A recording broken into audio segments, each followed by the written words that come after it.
Morning. Hey everyone. Hope you're having a great day. Welcome to the King Angel Show. Thank you so much for being here. Happy Tuesday. Another week. Let's have a nice hangout together. Have some fun. We're going to be doing some websites today.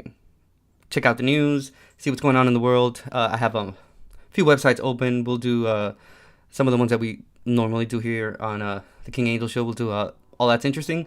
We'll do a little bit of space talk. We'll check out good news, see what's going on there. And I also added to the list Google News as well. Why not? We'll check out what's going on in the world. I will skip the politics because there are plenty of great content creators that you can check out. Great content creators and just content creators, period. Because whatever. On either end, you do that on your own time. Here, we keep it balanced. We have fun. We learn about different subjects. We talk about different things here. I'm actually gonna address that in a little bit because why not? I had a thought and this might as well just put it out there. But yeah, hope you're having a great Tuesday. Like I said before, we'll get this going in a few minutes. Welcome in. As you know, or if you don't, I'll go ahead and tell you. I'm King Angel. I'm a Bay Area live streamer and content creator. I focus on different subjects because I think that putting yourself into one circle, it's my own personal opinion, which is why I do what I do the way that I do it.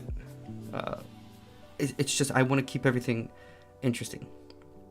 Life is pretty interesting, let me tell you. And there's so much out there that is worth talking about and is worth dedicating time to, and why not?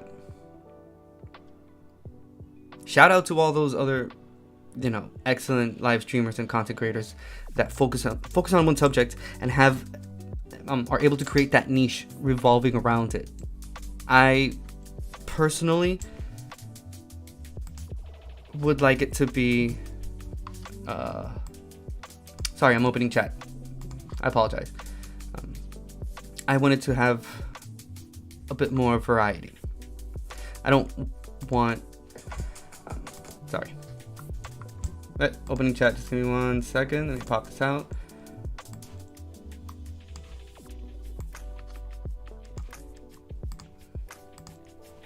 One sec.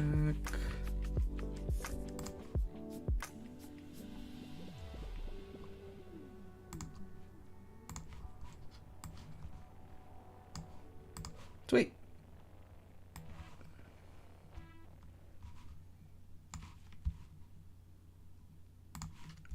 Sorry about that.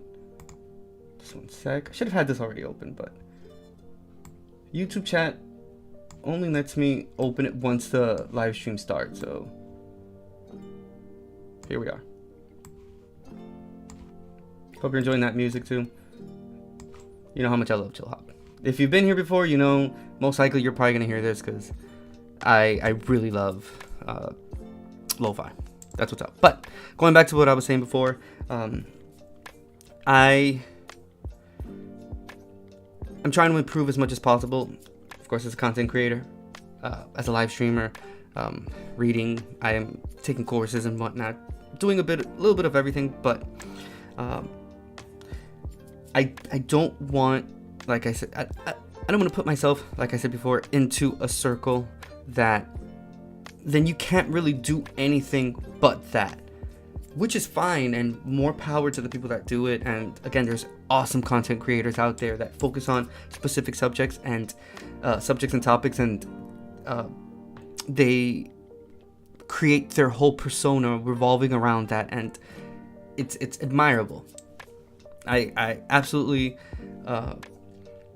support them, and I enjoy their content a lot. Like, you know, that chapter, Coffee House Crimes, those are for the true crime niche. You know, Charlotte for like more like a comedy. You know, different things that content creators do that just make them pop out.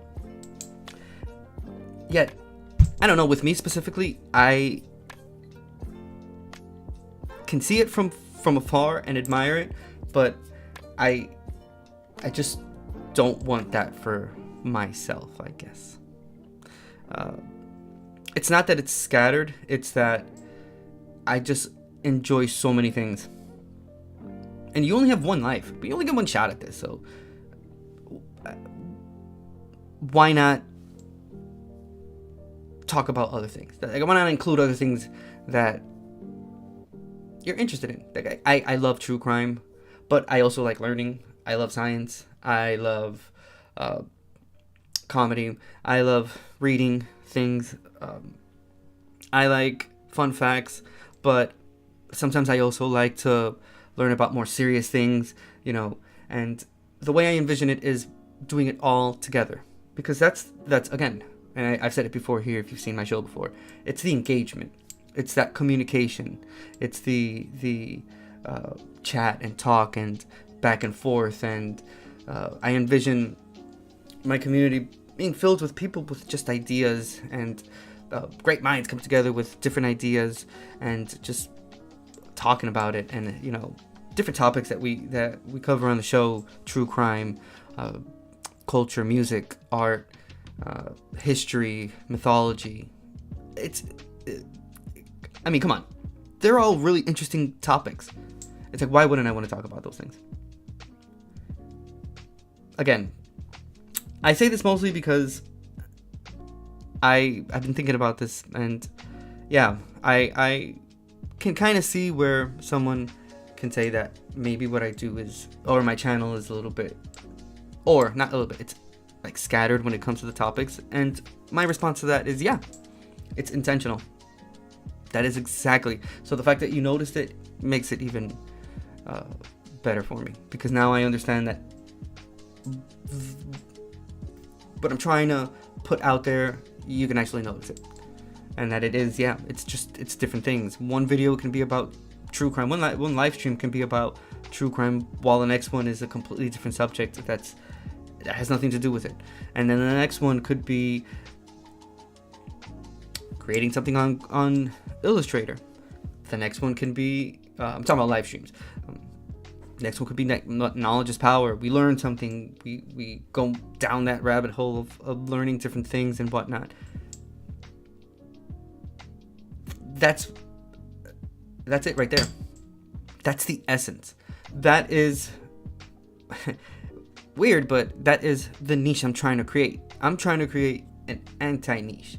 I'm trying to be the glue that sticks different type of people together, that different walks of life and different great minds that are interested in the same topics all come together, and we all like talk about it and shit. And that's it right there. Not just a specific topic, I guess. And again, more power to those people. I have so many content creators I admire, but I also admire some artists and musicians and whatnot that I kind of want to emulate that, and they just don't stay in one genre. They,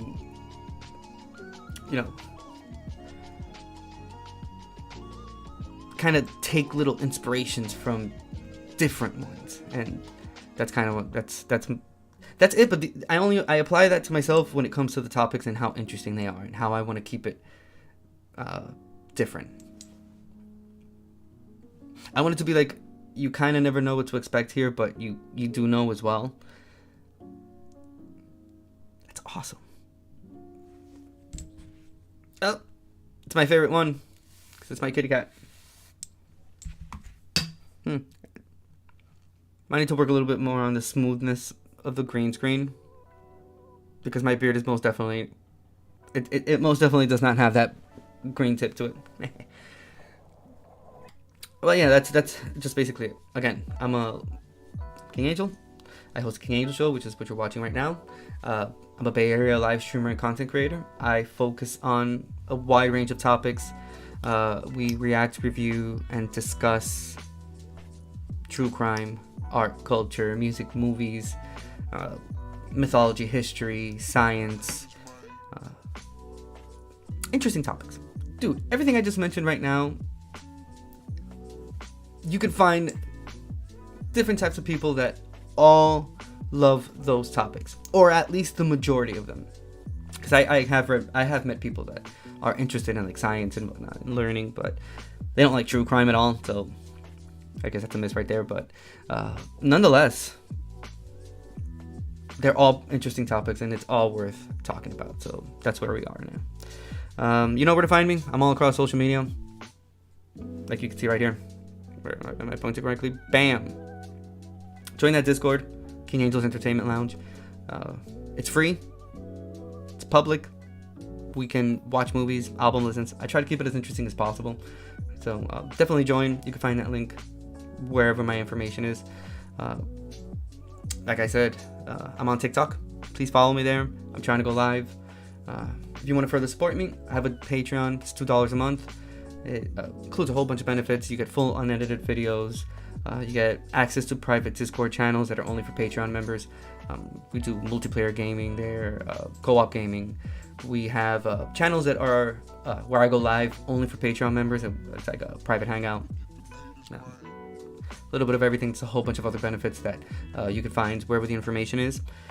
Also, like while you're at it, you can use your Amazon Prime if you want to further support me over on Twitch.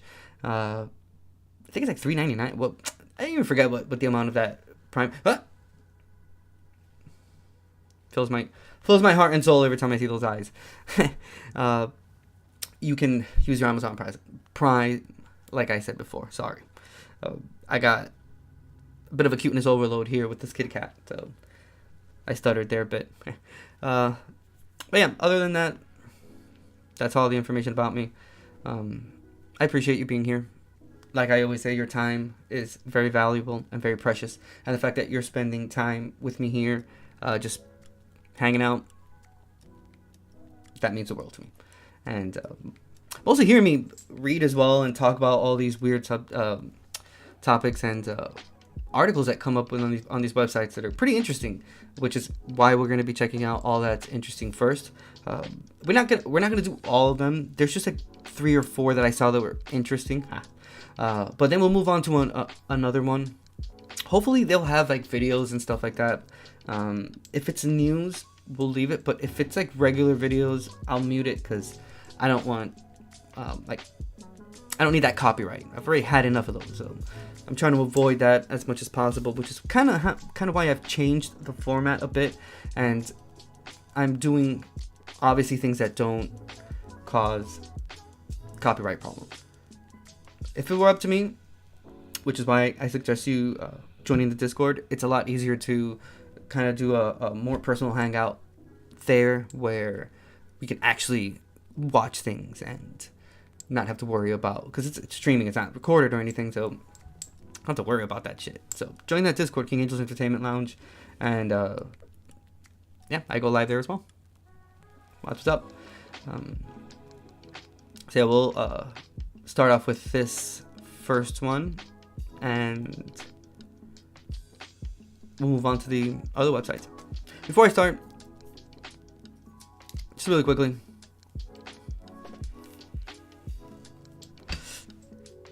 I mean, we all go through kind of like these weird times as humans. Like sometimes change is inevitable, and I don't know.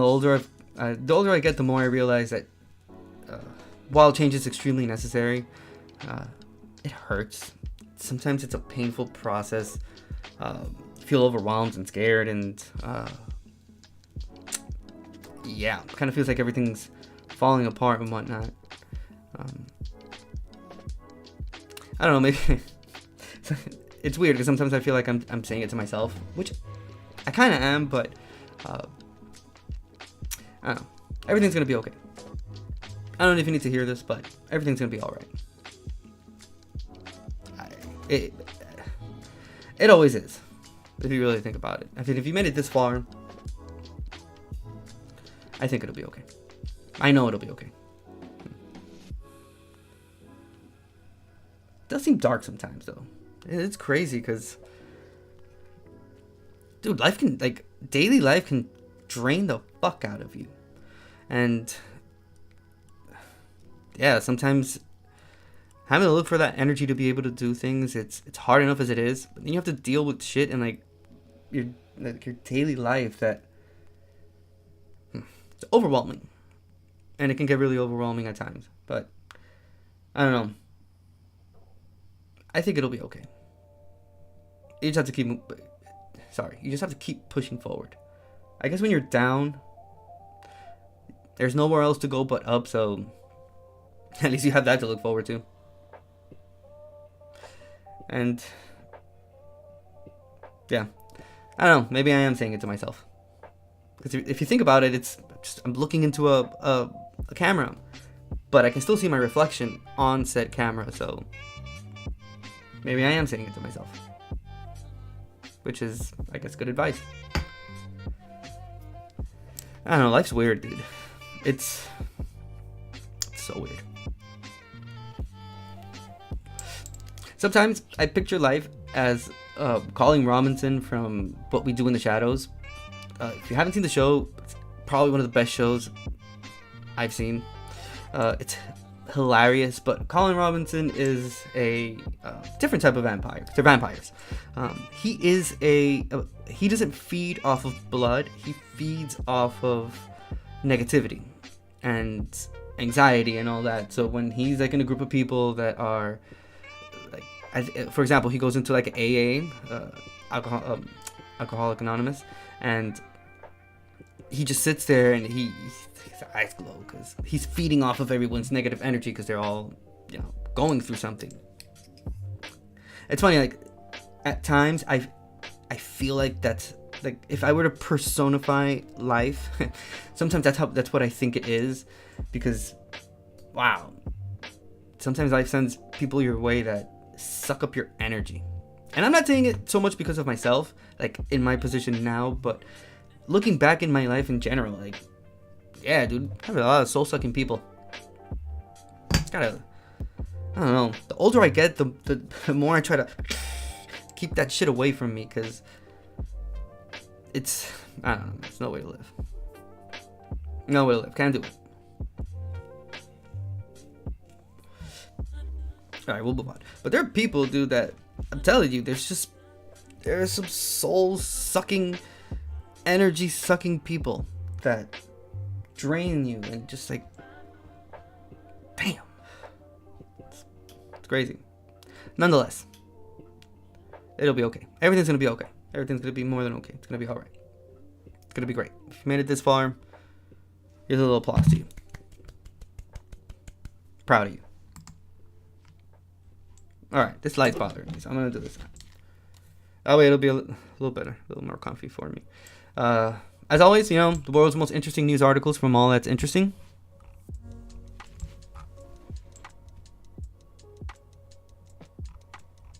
Yep. Damn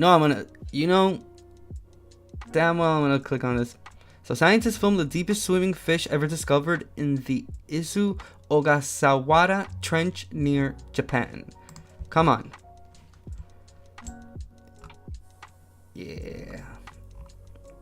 Okay, so this was written by Kaylina Fraga, edited by Maggie Donahue, and was published April 3rd, 2023. So it was published yesterday. Okay, so the young snailfish was spotted at a depth of 8,336 meters, over 27,000 feet, in the Izu Ogasawara Trench off the coast of Japan. Dude, look at that. Now, again, if you've seen my show before, you know that we once did an episode about the deep sea, and we talked about how I may actually be able to put that video now that I think about it, because I just read. Well, before I'm actually gonna look for it, and we'll watch it real quick. You can also watch it on your own. It's on the video section on my YouTube channel that you can like. Of course, my videos, comment on them, let me know what you think. You can share it out to your loved ones, and subscribe to my channel while you're at it. Boom. But this was last year. I think it was maybe probably May or June. We talked about the deep sea, and we know more about space than we know about the deep sea. And B, there are creatures in the deep sea that we have no idea exist. Like, there are probably like ancient bioluminescent creatures down there that have been alive for a long time, a very long time, and we have no idea. I mean, this is just, we don't know, because I think, let me see.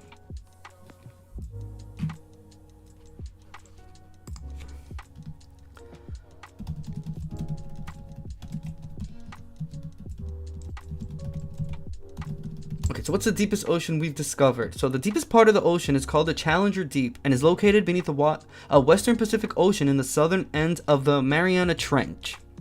We actually spoke about the Mariana Trench in that episode, which runs several hundred kilometers southwest of the U.S. territorial islands of Guam. Challenger Deep is approximately 10,935 meters, which is about 35,876 feet deep. There's actually this really interesting James Cameron documentary, and he goes in, it's him and it's a lady, but I forgot her name. Dang it, I'm gonna look for it now. But they go really deep into the ocean, and again, that's it. Yeah, they said it to me.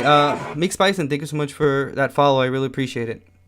Hope you're having a great day. We're talking about the deep sea right now because we're reading an article that says scientists filmed the deepest swimming fish ever discovered in the Izu Ogasawara Trench near Japan. I mean, and just look at that. So again, yeah, appreciate that follow. Thank you. Again, in that documentary, he goes all the way down in that little submarine. It's like a kind of like a circular looking submarine with her, and it gets to a point where it's like close your eyes, pitch black, like you wouldn't be able to tell the difference. And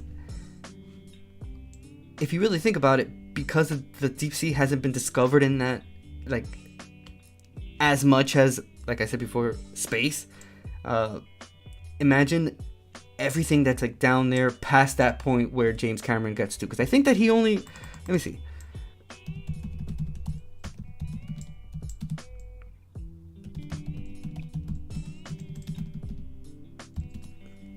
okay, so on March 26, 2012, filmmaker and explorer James Cameron made a record-breaking solo dive of 10,908 meters, which is about 35,787, below the surface of the Pacific Ocean in the Deep Sea Challenger submersible vessel to reach the world's deepest frontier.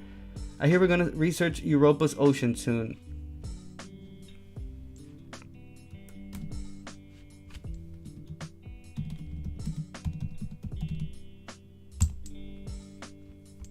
Okay, so we read. Holy shit. Okay, so Europa, ocean moons. Okay, it says I'm reading from solarsystem.nasa.gov, and in reference to the comment here that I got on in chat. I hear we're gonna research Europa's ocean soon, and you know damn well I'm gonna go down that rabbit hole. So it says, let's see. So decades ago, science fiction offered a hypothetical scenario. What if alien life was thriving in an ocean beneath the icy surface of Jupiter's moon Europa? Hold on.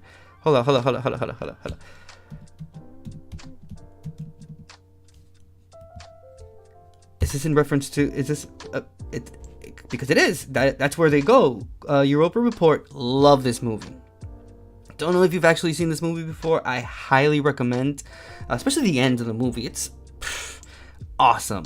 But the Europa Report is a 2013 American science fiction film directed by Sebastian Cordero and written by Philip Galat. It stars Christian Camargo, Ana Maria Marinka, Michael Nyqvist, Daniel Wu, Carolina Widra, and Charlton Copley. A found footage film, it recounts the fictional story of the first crewed mission to Europa, one of the four Galilean moons of Jupiter. Despite a disastrous technical failure that causes the loss of all communications with Earth and a series of further crises, the crew continues its mission to Europa, and it finds mounting evidence of life on this Galilean moon of Jupiter. Crazy, because all I can say, because I don't want to spoil it for you, although it is a 2013 movie, so at this point you can just look for it's on a few streaming services, but it does go hand in hand with what Meek Bison said. Here we're going to research Europa's ocean soon. I'm going to leave it at that, and I'm pretty sure that the article is talking about this movie. I highly recommend. Again, it's worth the hour and a half, hour 45 minutes, and especially the end. Okay, but we move on. The notion pulled Europa out of obscurity and into the limelight, where it has remained, stoking the imaginations of people both within and outside the science community who fantasize about humans discovering life beyond Earth. That fantasy, however, may be grounded in reality. From ground-based telescopes, scientists knew that Europa's surface is mostly water ice, and scientists have found strong evidence that beneath the ice crust is an ocean of liquid water or slushy ice. Oh boy. Again, if you've seen the movie Europa Report, you kind of know why I'm reacting in this manner. So, okay, let's see. In 1979, the two Voyager spacecraft passed through the Jovian system, providing the first hints that Europa might contain liquid water. Then, ground-based telescopes on Earth, along with the Galileo spacecraft and space telescopes, have increased scientists' confidence for a European ocean. Scientists think Europa's ice shell is 10 to 15 miles, which is about 15 to 25 kilometers, of thick, 15 miles thick, floating on an ocean 40 to 100 miles. Holy shit. 60 to 150 kilometers deep. So while Europa is only 1/4 the diameter of Earth, its ocean may contain twice as much water as all of Earth's oceans combined. Wow. That kind of just made me realize that, yeah, they're going to start researching Europa's ocean soon.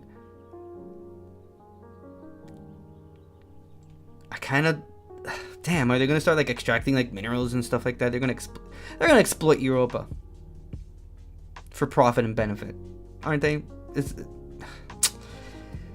Damn, it just popped into my head right now. I read it and I read it in a positive way, but for some strange reason I reread it again now, and I'm like, oh shit. Yeah, they're going to start researching it now. Crap. So while Europa's vast and unfathomably deep ocean is widely considered the most promising place to look for life beyond Earth. A passing spacecraft might even be able to sample Europa's ocean without landing on the moon's surface, because it is possible that Europa's ocean may be leaking out into space. Whoa. While no plumes were observed while the Galileo spacecraft was in the Jupiter system in the 1990s, more recent observations from telescopes such as the Hubble Space Telescope, as well as a reanalysis of some data from the Galileo spacecraft, have suggested that it is possible that thin plumes of water are being ejected 100 miles, which is about 160 kilometers, above Europa's surface. Wow, how cool would it be if they would be able to capture that? In November 2019, an international research team led by NASA announced they had directly detected water vapor for the first time above Europa's surface. The team measured the vapor using a spectrograph at the Keck Observatory in Hawaii that measures the chemical composition of planetary atmospheres through the infrared light they emit or absorb. Holy cannoli, dude. If the plumes do exist, and if their source is linked to Europa's ocean, then a spacecraft could travel through the plume to sample and analyze it from orbit, and it would essentially be analyzing the moon's ocean. The Cassini spacecraft performed this feat at Saturn's moon, Enceladus, which is known to have an ocean spraying into space. What? Is there maybe like a... I didn't think we would be able to find like...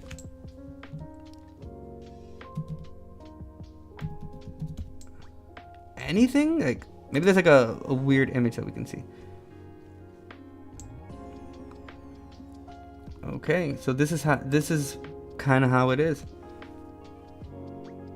So right here on top, and you can see on top like the plumes, like the vapor. Crazy.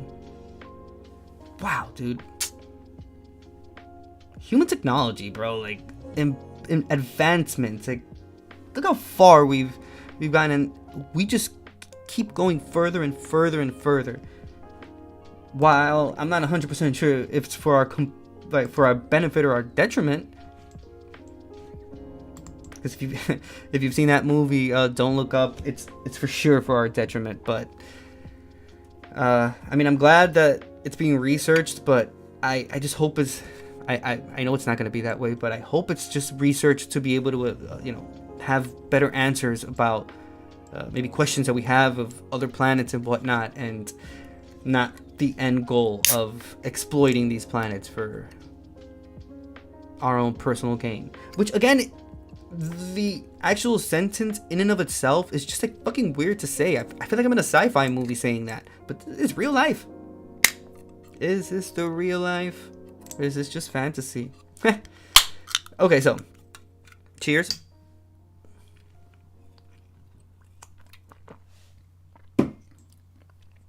Even if Europa isn't ejecting free samples into space, a 2018 study concluded that samples of Europa's ocean could get frozen into the base of the moon's ice shell, where the ice makes contact with the ocean. As the ice shell distorts and flexes from tidal forces, warmer and less dense ice would rise, carrying the ocean samples to the surface, where a spacecraft could analyze it remotely, using infrared and ultraviolet instruments, among others. Scientists could then study the material's composition to determine whether Europa's ocean might be hospitable for some form of life. That's the movie. That's the Europa report, brah.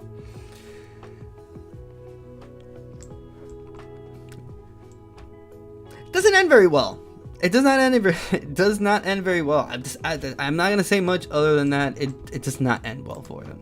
So, namesake. Europa is named for a woman who, in Greek mythology, was abducted by the god Zeus, Jupiter in Roman mythology.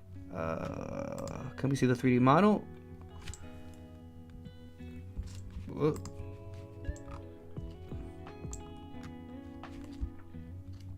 So could you imagine? It's really that. Like, we're just looking into. Let me see this. see if we're able to kind of get it like this.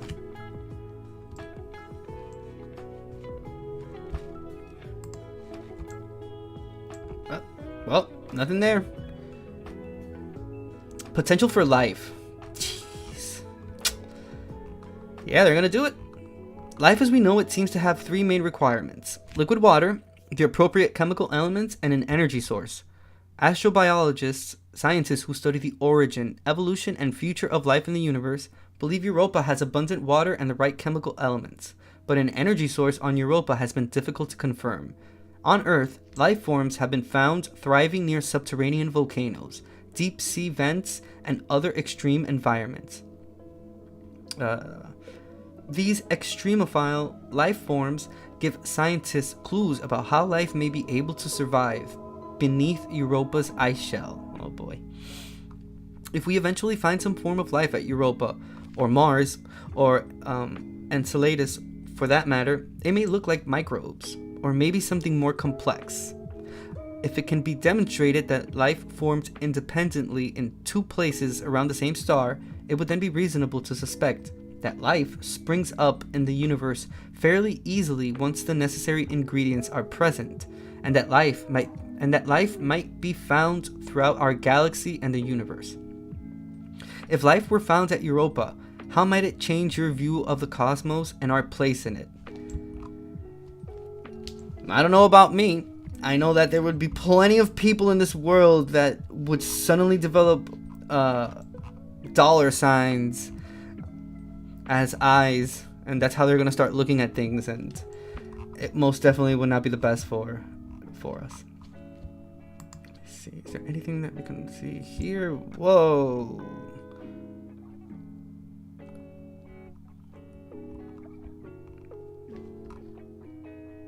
Cannoli. Okay, so this is a close-up image taken by NASA's Juno spacecraft. It covers about 93 miles, which is 150 kilometers by 125 miles, which is about 200 kilometers of Europa's surface.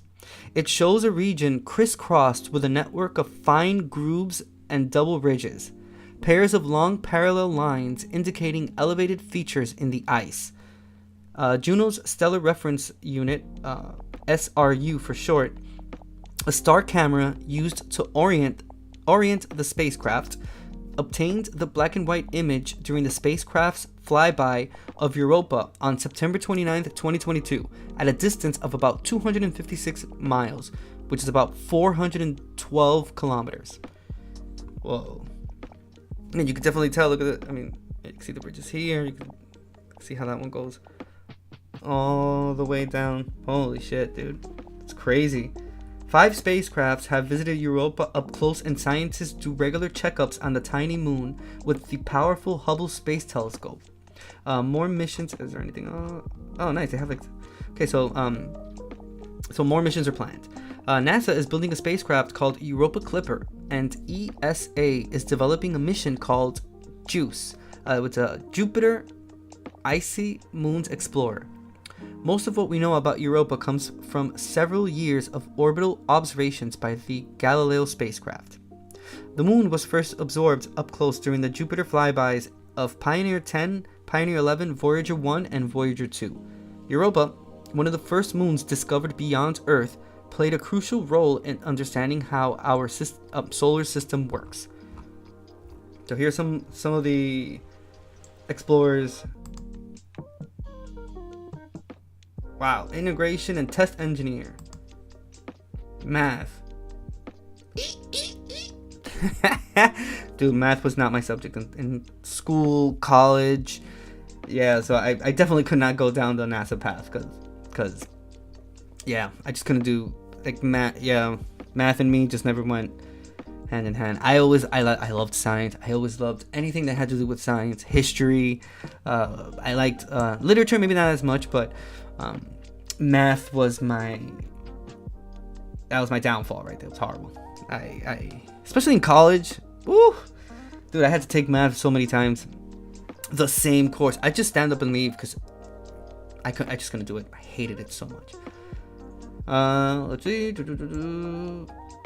Can we really? Ah, boo-hoo. It's down like an app and shit. I don't want to have to download the app. Oh well. That was pretty interesting. I appreciate that, Meeks Bison. Thank you so much for bringing that up.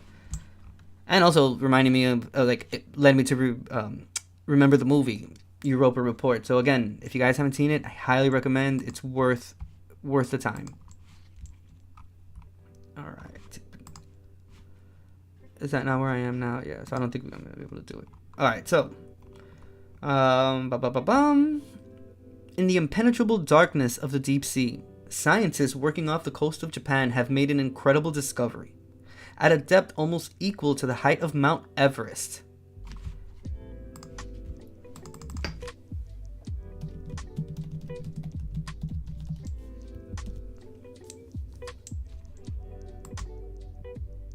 (29,032). What is it? Mount Everest peak is the highest altitude above mean sea level at 29,029 feet, which is 8,848 meters. Holy shit. Researchers have used undersea cameras and tasty bait to capture the deepest swimming fish on film. As CNN reports, scientists from the University of Western Australia and Tokyo University of Marine Science and Technology captured a swimming snailfish at the stunning depth of 8,336 meters, or over 27,000 feet, while recording undersea footage in Japan's Izu Ogasawara Trench. If this record is broken, it would only be by minute increments, potentially just by a few meters. Alan Jamieson, founder of the Mindaru Yuwa Deep Sea Research Center, who led the expedition, told BBC News. Indeed, the new record beats the previous one by less than 200 meters. As the BBC reports, the previous deepest fish observation was made at 8,178 meters, or 26,830 feet, in the Pacific Ocean's Mariana Trench in 2017. The snailfish recorded in the Izu Ogasawara Trench were absorbed swimming 158 meters, or 518 feet deeper than that. As the Independent reports, the research team captured the deep swimming fish by dropping an autonomous lander camera straight into the trench. Packed with bait, it quickly drew undersea creatures like the snailfish, which swim very close to the maximum depth fish can survive, according to the researchers. The deepest swimming fish ever recorded, certain kinds of snailfish have evolved specifically to thrive in the ocean depths. Though they often stick to shallow water and can be found in places like river estuaries, some snailfish can survive in deeper waters. According to the BBC, they have gelatinous bodies which help them manage the extreme pressure below the sea. These strange fish also lack swim bladders, which other fish use to control buoyancy, which helps them to swim to great depths. Once there, snailfish, which are called suction feeders, can feast on the small crustaceans that live in deep ocean trenches. I don't get it. Are these like videos or?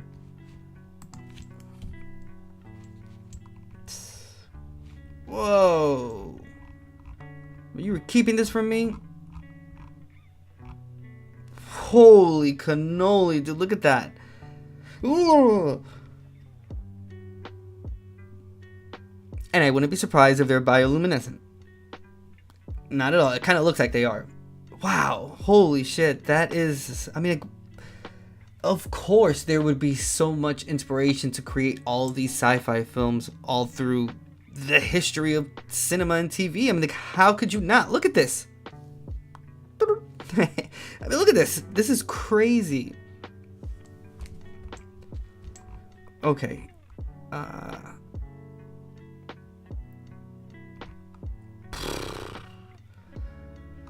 So, in this picture, deep sea fish were attracted to the undersea cameras by a selection of tasty bait.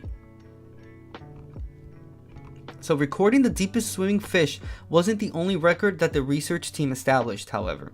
CNN reports that they also caught 2 other snailfish, identified as Pseudoliparis belyavi, at a depth of 8,022 meters, which set a record for the deepest catch. This exciting discovery is not the first for Jamieson, who is also credited with discovering the deepest octopus, jellyfish, and squid. What? Oh, wait. Let's go back. What's this dude's name?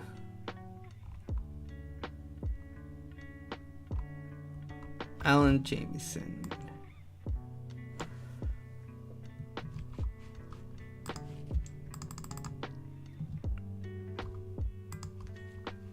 Okay, so let's see. Can we see what he's caught?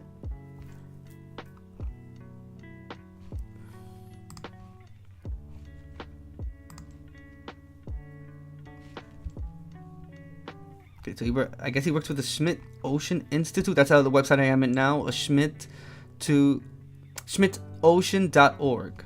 Trying to see if I can find some information on him, or maybe see, like, come on. Ooh, so he wrote the book. Oh, interesting. There we go. Okay. The Hadal Zone, Life in the Deepest Oceans. I talked about that in that episode that I did about deep sea. One of the things that we talked about was the Hadal Zone, and it's one of the deepest parts of the ocean that has been discovered up until this point. But there's still a whole lot more to be discovered from there, obviously, because they've only gotten to a certain point. But now I remember him. Okay. Just don't understand. Like, can we see pictures? Give me some good pictures.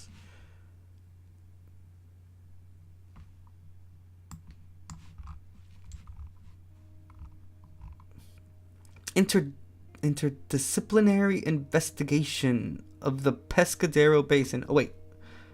Pescadero, like Pescadero here in California?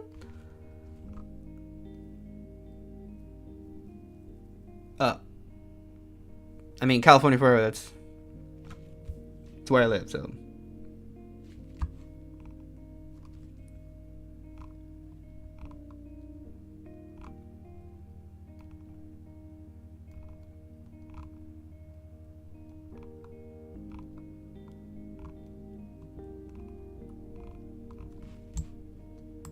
I wonder. Well, I wonder if that is Pescadero, California. I didn't say anything on it though. But I want to see if I can find some images of what Alan Jamieson has discovered.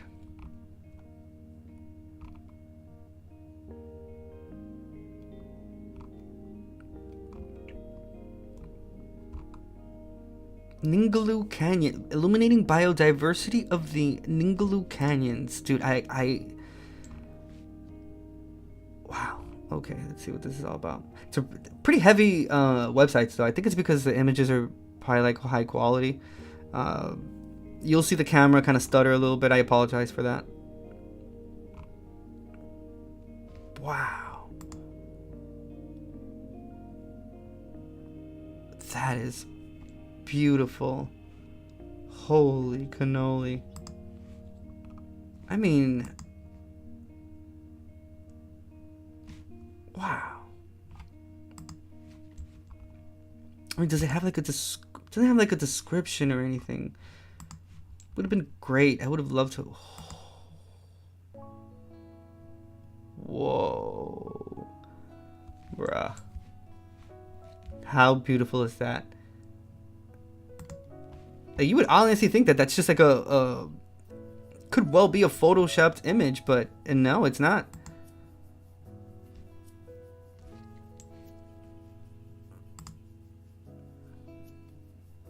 Well, some of them do have captions in the bottom. So this one says ROV Sebastian returns to the surface after another full day's dive to the seafloor. Amongst the sea spray, a rainbow appears. Ha! Look at that. I didn't even notice it. Wow. I wonder how small these actually are.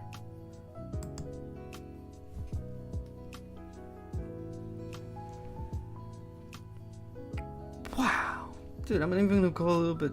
Oh wait, it cuts like right there. That's, oh dude, how awesome is? I mean, I'm telling you, deep sea is like, it's insane, dude. And I'm tempted to think that the transparent tentacles would illuminate, because that's one of the things about bioluminescent creatures. Wow.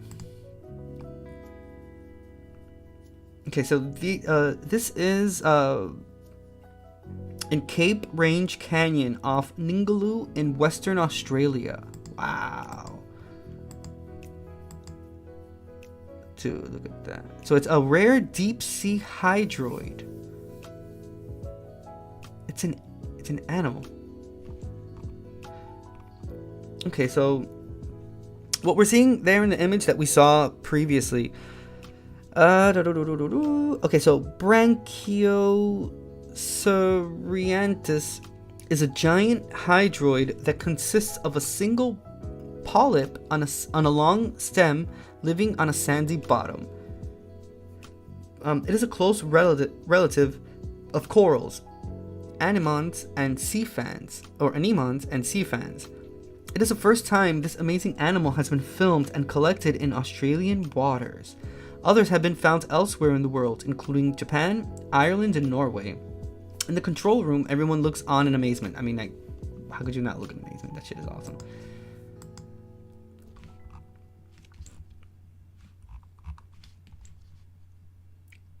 Wow. That is so awesome. I'm actually going to save this website because it's actually pretty interesting. If you use TikTok, when you go into like your main homepage where you have like following and for you and your FYP, dude, notice to the left they added something called STEM, all in caps, and it's only science, technology, education, and I forgot what the M is for. I forgot what the M is for, but it's strictly only things to learn. Like, it's like my new thing right now. I've been hooked on it because you get to learn, dude. And there's just so many people that create great content explaining things, and it makes you curious about different subjects, and one thing leads to another that leads to another. I mean, like, we started off with one subject and we went on to another, and we've just branched out into learning a whole bunch of other things. Now we know that they're gonna go into Europa at some point, and the movie's gonna come true. All right, let's see one more. Ooh, let's see. Discovering deep sea corals of the Phoenix Islands.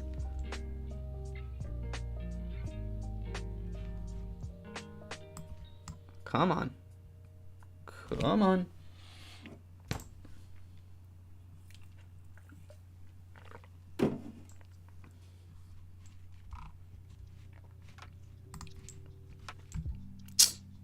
Whoa.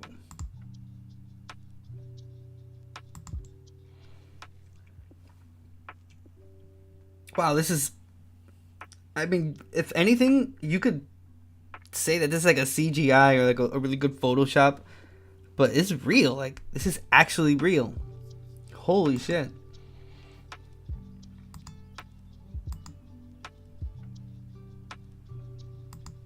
Whoa.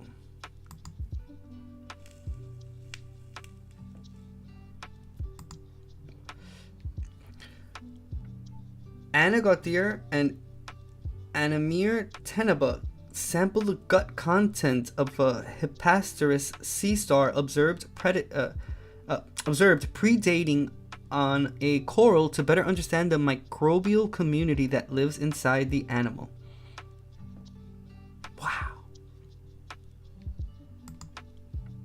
Bruh, holy shit.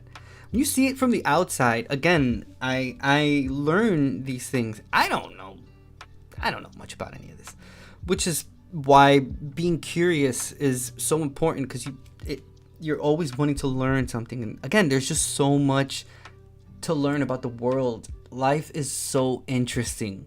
The world is so fucking interesting. There's just so much meat on these bones for you to just eat until you never eat again.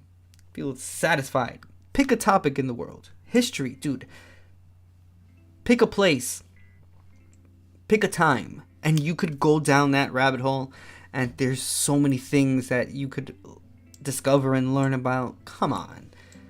There's no reason to be bored in this world when there's so much to discover and learn about. And it's amazing, dude. The world, Earth is amazing. Like, if you really think about it and you start seeing it from a more like positive perspective, dude, the world is wow. Nature is mind-blowing. So yeah, that's what we're gonna do here at the King Angel Show. That's what's up. Join that Discord. Remember, King Angel's Entertainment Lounge. We watch documentaries and stuff about science and education, mythology, art. I love art history. I love history. I love art history. Going back in time, seeing how there were different periods of, enlightenment when it comes to like the arts with people, sculptures and architecture and even the engineering done back then. All these beautiful like paintings and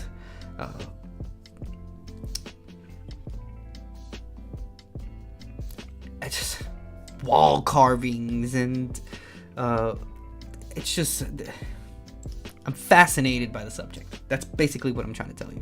I love it.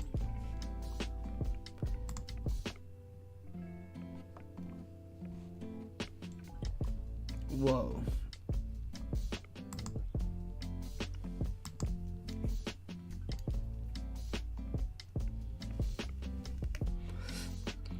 All corals, because this is off of the Phoenix Islands. I wonder where that is. I wonder if they say it at some point. Whoa. Look at this one, how it's illuminated. I mean, obviously with the light, but you can tell that kind of has a light when it's dark. Look at the. I wonder if that can be considered.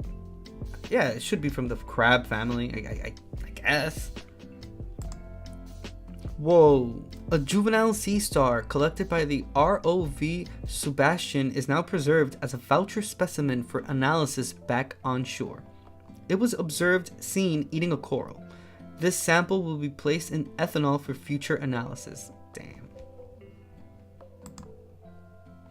A freshly sampled octocoral is processed in the Falcor's onboard wet lab just after being collected by the ROV Sebastian on dive 419.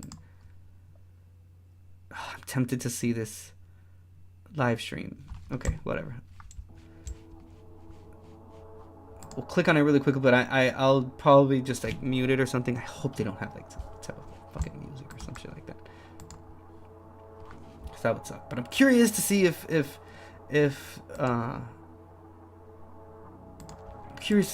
they have what the dive is right now. All right, let's see it real quick. I don't know. I'm curious. Oh, come on. Then why would you put it there then? That makes no sense. It's set on top. And it keeps repeating every time I go into the website. See, look, ROV dive happening now. Watch live. But it says that there's no live stream going on, so boo-hoo.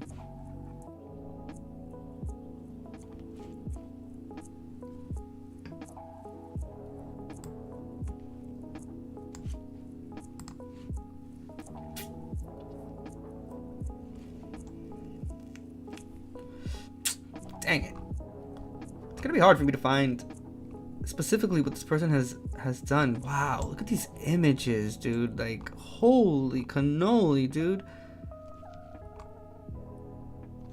Alright, let's see.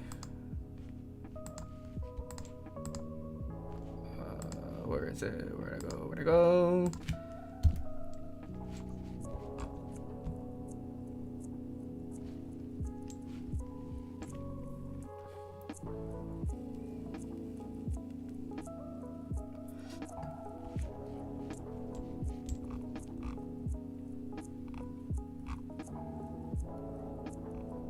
Okay.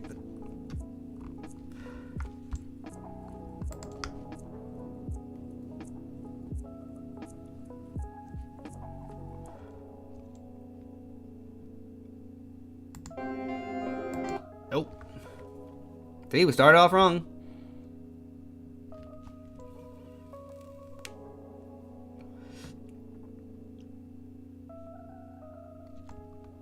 Wow. Let me see if I can. Maybe I can try to make this, maybe this bigger so that you guys can see it just a little bit better. There we go. Maybe you guys can see the video there a little better.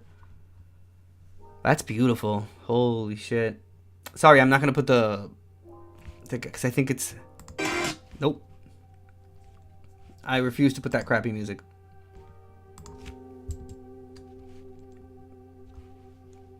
Oh shit, oops. Why did I do that? Oh, I switched over. I just wanted to check YouTube real quick, I'm sorry.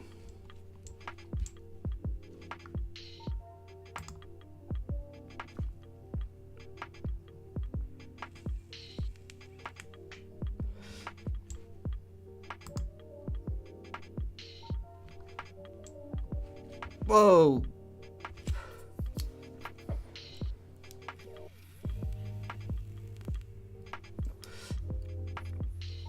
Wow. Oh, nice. That was the image. That's the image that we saw previous. Holy shit. Look at that.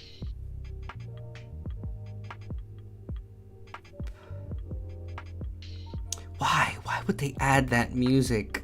It's like I don't understand. It's unnecessary.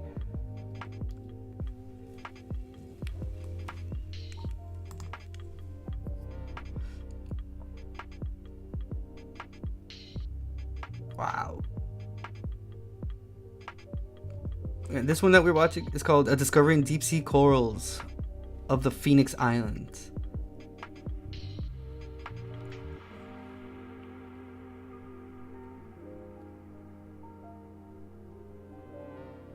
Wow. That is just... That's beautiful. And again, we have so much to draw inspiration from when it comes to sci-fi movies and whatnot. So, I mean, it's not surprising that there's so many directors and authors and, you know, movie writers and whatnot, that comic book writers that draw their inspiration from things that they see, because there's just so much that has been discovered that is weird. I mean, if you really think about it, like, this is kind of alien looking. I mean, look at that. That looks like something that you would find. Come on. What is it? The Avatar world? I forgot the name of it. Look at that. Bro, that's insane. And this is just what we've been able to discover up until this point. We have no idea what's beyond that point all the way down. There's so much that hasn't been discovered that, dude, for all we know, there could be like these weird whales or stuff that are like completely transparent. I don't know, because again, we don't know. We haven't been able to figure it out. We haven't gone down there. So your imagination can run wild. But what, there could be like octopuses, dude, the size of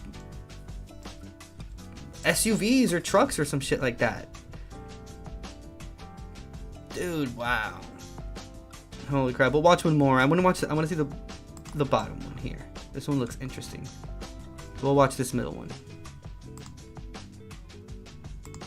Same thing. Yeah, music off. That's goddamn crappy music. Searching for the origin of immunity. Ooh.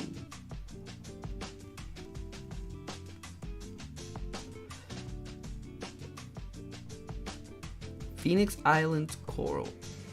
Wow.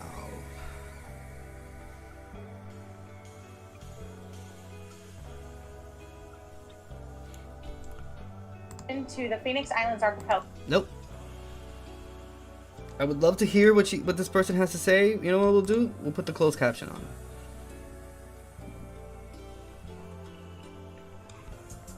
And this is where the oldest and most ancient animals on our planet live. So if we want insights into the evolutionary origins of how we fight infection, we have to go to some of the most ancient ecosystems and some of the oldest animals, and that's what we're doing here. I'm just reading the captions off of what the person's saying because they have that music in the background. I don't want that. So corals in general are a relatively diverse group with over 5,000 species being described, and over 60% of those are in deep water, so below 50 meters. So what we're saying is that while most of the research has focused on shallow water corals, there's still a lot to be discovered about deep sea corals. What we're really trying to do is understand when corals are wounded and they might be challenged with different microbes. What that response might look like. Will they respond at all? Do they respond to some type of microbes differently than others? And then what are the mechanisms of that response? Both from the microbial signaling point of view as well as from an original response point of view. So we just recently started exploring this region. Our first expedition was in 2017, and what we have found is that there's actually a really high diversity of deep sea corals across the seamounts and different island features throughout the Pacific. We don't actually know how diverse the corals are that we find along these deep sea tracks. So far, we've done about 10 dives with ROV Sebastian, and we're doing the seafloor. And what we're doing is looking at the seafloor, looking for examples in sponge. We have found loads of examples of coral library on the seafloor. We have seen so many corals which are partially eaten, and we've seen the predator right there on the coral. And while we've been seeing all of these different predator-prey interactions, we've been able to take samples and also take small samples of the coral and sponge itself. It go a little fast, so I'm trying to keep up with the closed captioning. And when we bring up some of our coral predators, one of the things that we're doing is we're sampling their gut contents, which contain corals and also contain a suite of microbes that coral may have and that the predator may have. And what we're doing is trying to culture bacteria from those intestinal tracts to hopefully maybe give us some insight in what the microbial community in that intestinal tract might look like. So we're following up on an expedition in this area from 2017 in which we cultured novel microbes that actually turned out to be totally unrecognizable to the mammalian, human, and mouse innate immune system. And we cultured those from sea star gut contents. So we're back here with those same bacteria, asking if deep sea corals actually recognize these bacteria that we as mammals do not. What I hope this will tell us is a little bit about how our own immune systems have evolved, as well as how connected we are to other organisms. But I think it starts here in the deep sea. And so I think this is a really good place and a really good time to ask about how corals, which evolved many millions of years ago, hundreds of millions of years ago, what their response to different microbial challenges is. When they're trying, microbial challenges is when they cut it. Sorry. I thought it was gonna continue off after that point, but they cut it. They cut it right there. Okay, let's see this one. Finding answers in high seas.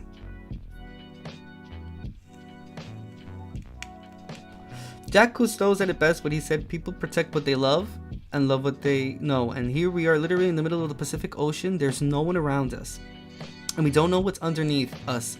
We're making the map as we travel, and then, sorry, let me put it down a little bit. You guys couldn't see correctly.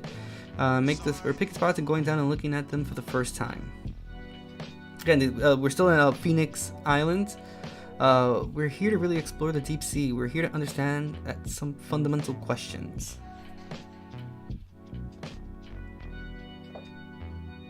Sorry, I was distracted by the coral. So we're going to see a very tiny fraction of a percent of the ocean that's left unexplored. In recent years, we've realized there's a great diversity of biodiversity of life in areas beyond national jurisdiction where no country really has control of the law. And what we're trying to understand in these areas is what the biodiversity... Too fast. Am I gonna be able to keep up? But I do want to see more images, so wow.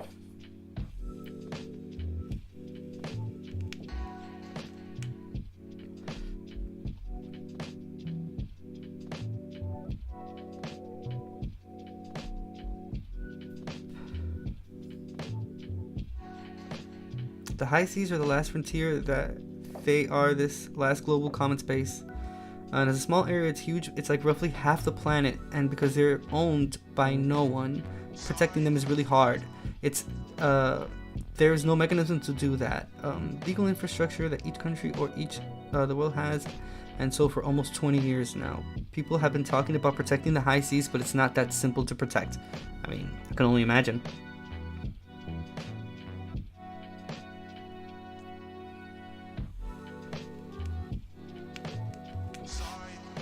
Again, I don't have the audio on the video because it's it has like copyright music and whatnot.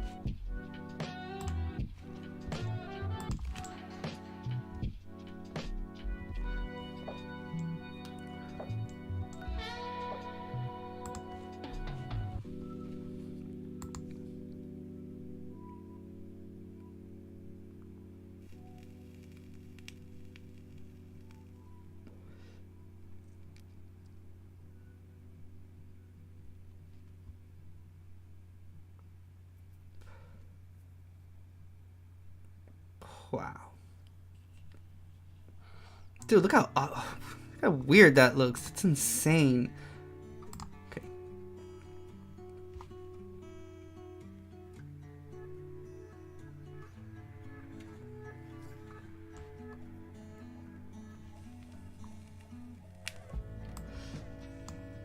Okay, we'll check out one more.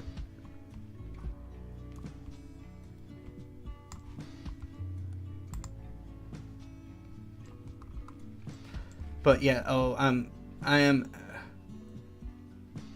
Hello. Thank you for coming in, Wikipedia Dark. I appreciate that. Hope you're having a great day. Right now we're talking about the deep sea. We're looking at some images, and I'm doing pretty good. How are you doing?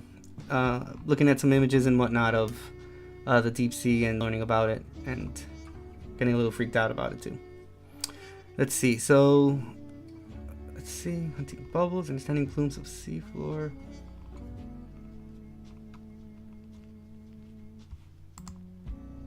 California. Deep coral diversity at Emperor Seamount Chain 2019. Ooh, let's see. Oh, nice. Nice to meet you. Nice to meet you. Espero que estés bien. Nunca he ido a Ecuador, pero me encantaría ir. Así que hay tantos países de Latinoamérica que me encantaría ir.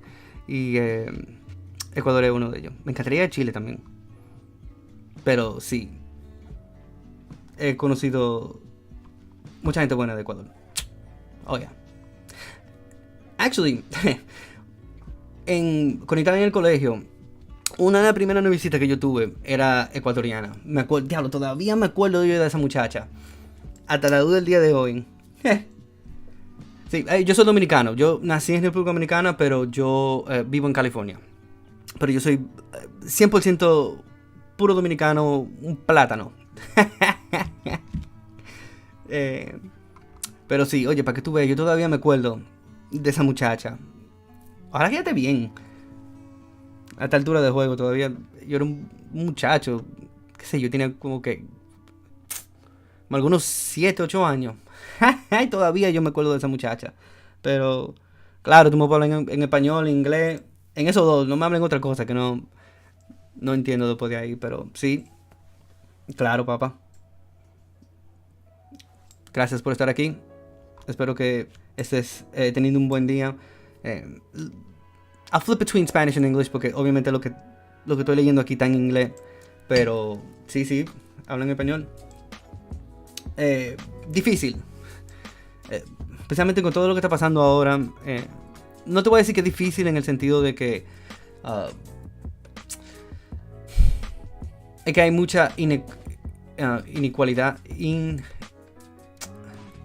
Aparte de una inestabilidad económica y financiera, hay mucha desigualdad. Y ya está llegando al punto que ya se está notando, ya está afectando, ya más allá de un simple, ¿tú entiendes? Pequeño acto de racismo, lo que sea, ¿no? Ya está llegando a un punto que hacen que uno mismo cuestione como inmigrante, que es: ¿me quedo aquí o me devuelvo? Ya, con eso creo que te lo digo todo, pero esos son algunos días. Algunos días no son así, pero dentro de lo general, la vida es así. Y más con esta situación financiera que hay, es un desastre. Oh, yeah, pero claro, no donde yo vivo. Yo por lo menos tengo la suerte de que yo vivo en California. En California todavía hay, dentro de lo que cabe, existen leyes para la regulación de armas de fuego. Hay muchos estados que no lo tienen, que son mucho más libres.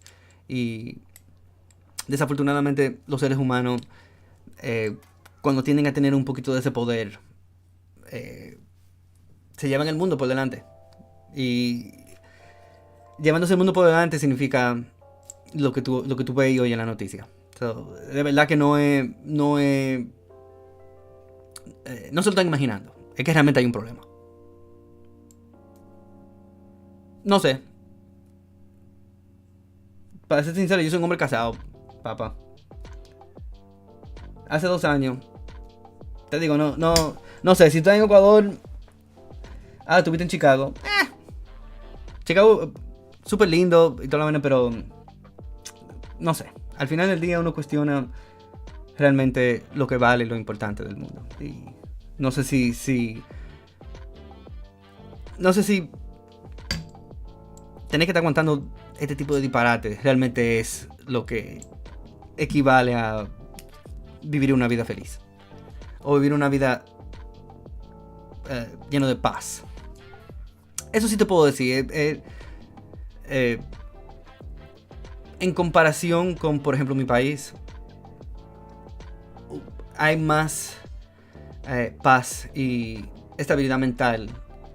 Aún con todos los problemas que tiene la República Dominicana, tú encuentras más fácil paz y salud mental allá que aquí, desafortunadamente. Pero como te dije, yo soy un hombre casado, no te supiera decir sobre las estadounidenses. La mía dominicana. Claro, oh yeah. Entiendo la empresa de su esposa que era mexicana. Oh yeah. Hay amor para mis hermanos y hermanas latinoamericanas y americanos. Claro. Got love for the Hispanics. Hell yeah.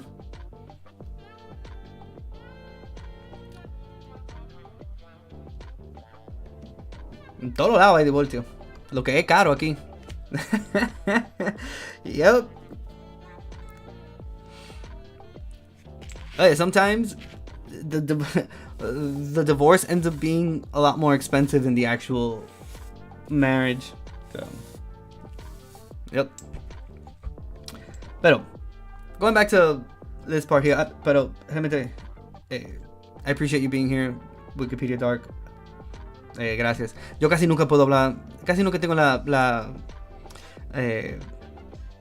oportunidad de poder hablar en español en un live stream. Yo creo que un solo otro live stream alguien me habló en español y me fui en esa, pero creo. Si no, este puede ser que sea mi primera conversación en español en un live stream. So, te lo agradezco mucho. Lo que me inspira a hacer, voy a planear un live stream que sea en español solamente. Porque yo soy bilingüe. Sí, yo hago reacciones, hago reviews, video de discusión y cosas. Tú lo puedes encontrar en YouTube. En Twitch no tengo nada grabado, pero si tú entras a mi canal de YouTube, que toda esa información tú lo puedes ver en el About section aquí en Twitch. Te lleva a mi YouTube y ahí tú puedes ver todos los videos que yo subo. Subí uno antes de ayer también. Yo subo videos casi todos los días.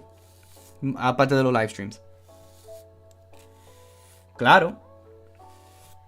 Dicen por ahí. Alguien wow, es para que tú veas, mira, los años que tengo yo viendo a esa mujer.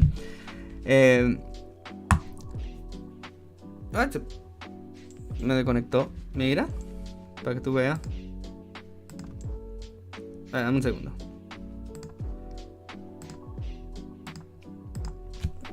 Una persona una vez dijo que el que habla dos idiomas es bilingüe. El que habla tres idiomas es trilingüe. Pero el que habla un solo le dicen americano. Y eso siempre se me ha quedado. Pero sí.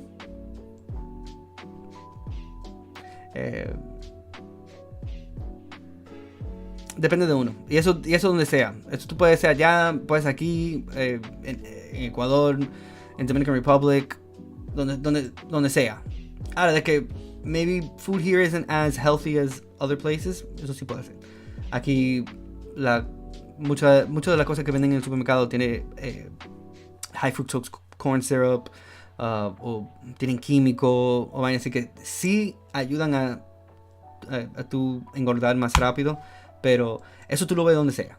Porque con un plato de arroz, habichuela y carne tú te engordas igualito si te comes esa vaina todo el día. Con un pollo frito, una vaina, oye, olvídate que tú vas a engordar igual que una persona que aquí come Pop Tarts o cualquier vaina de esa. So, todo tiene que ver con el control. Me imagino que tú tienes que tener propio para no llegar a ese punto de engordar.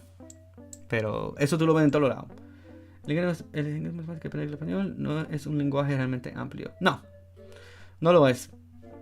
Que por eso entiendo que es el idioma aceptado como el más común en el mundo. Como el estándar para tú poder comunicarte que no sea en el idioma propio del país donde estás. Que se entiende, ¿tú entiendes? Si no hubiese sido en inglés, hubiese sido otro. Pero es más fácil en inglés, obviamente, porque sí tiene sus dificultades, pero no es tan difícil como el español. Aunque déjame decirte que el inglés llega a un punto que hay ciertas palabras que they mean something, but like one word can have like 5 different meanings. ¿Tú entiendes? Que en el español no se ve, pero en el español sí tenemos acento, tilde, estrújula, toda esa vaina. Que se vuelve complicado si tú realmente lo ves en papel así escrito. Mira.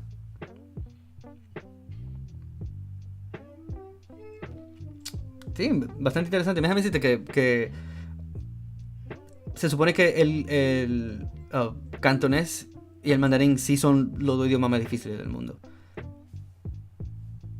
And they could well be. I mean, if you hear someone talking in like Cantonese or Mandarin, it sounds really hard. Sí, que realmente,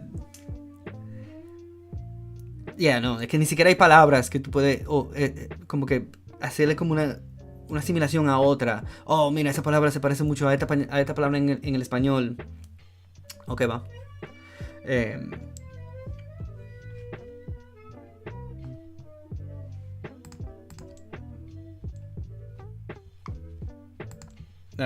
Tendría que revisar el video, porque si tiene de que música y vaina o tiene algo que sea copyright, no lo puedo poner.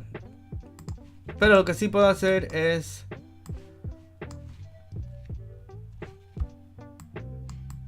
oh, no, yo no puedo poner esto, ¿no?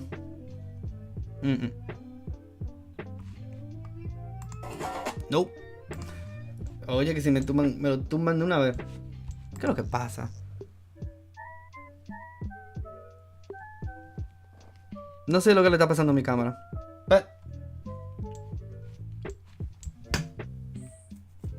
Sí, no. It's from the like the FIFA YouTube account. So, pongo esa vaina, they're gonna me lo tumban. Eventualmente, a mí me encanta mi país. A mí me encanta California. Sí, California es mi hogar. Pero, oye, que no hay nada como tu país. So yeah, I will go back eventually. My parents are there. Yo todavía tengo vida allá, como quien dice. Pero mi hogar es aquí, en California. Incluso, I was there like 2 or 3 weeks ago. Estaba de vacaciones allá, and it just felt so good. It felt good to be back home.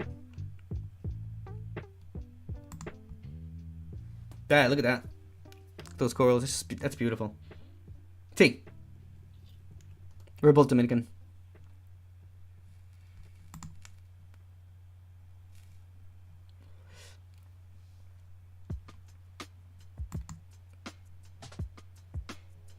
Okay, so again, these are all corals that we're watching. Wow, look at that. Damn. Todo un poco. I've had a little bit of everything. I've been a server at a restaurant, all the way to like director of a department in like a really like big company. I had a short stint of I did like a AT&T. That was like I was only there for like 3 days, but I did like AT&T door-to-door sales too. That was horrible. Horrible. But you live, you learn.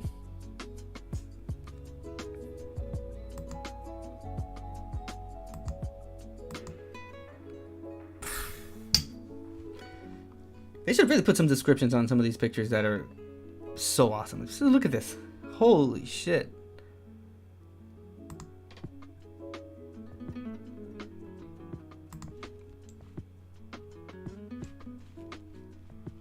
Let me see.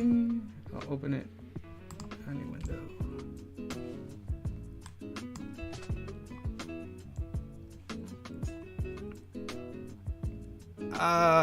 Iceberg de la República Dominicana. Let's see.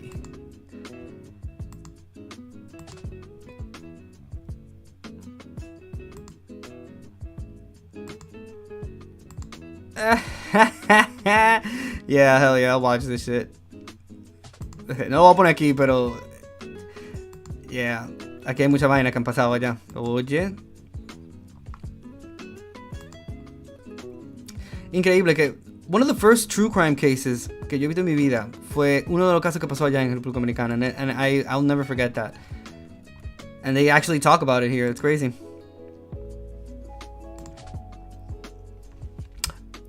Quick fun fact about the Dominican Republic, if you don't know, we had the worst dictator of this side of the earth, like in recorded history, Rafael Leonidas Trujillo.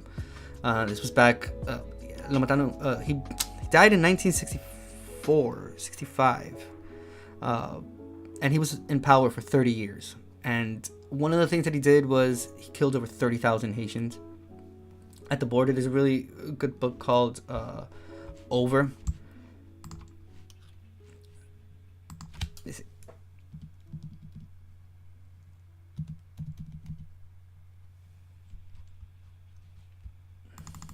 No, ¿cómo que se llama?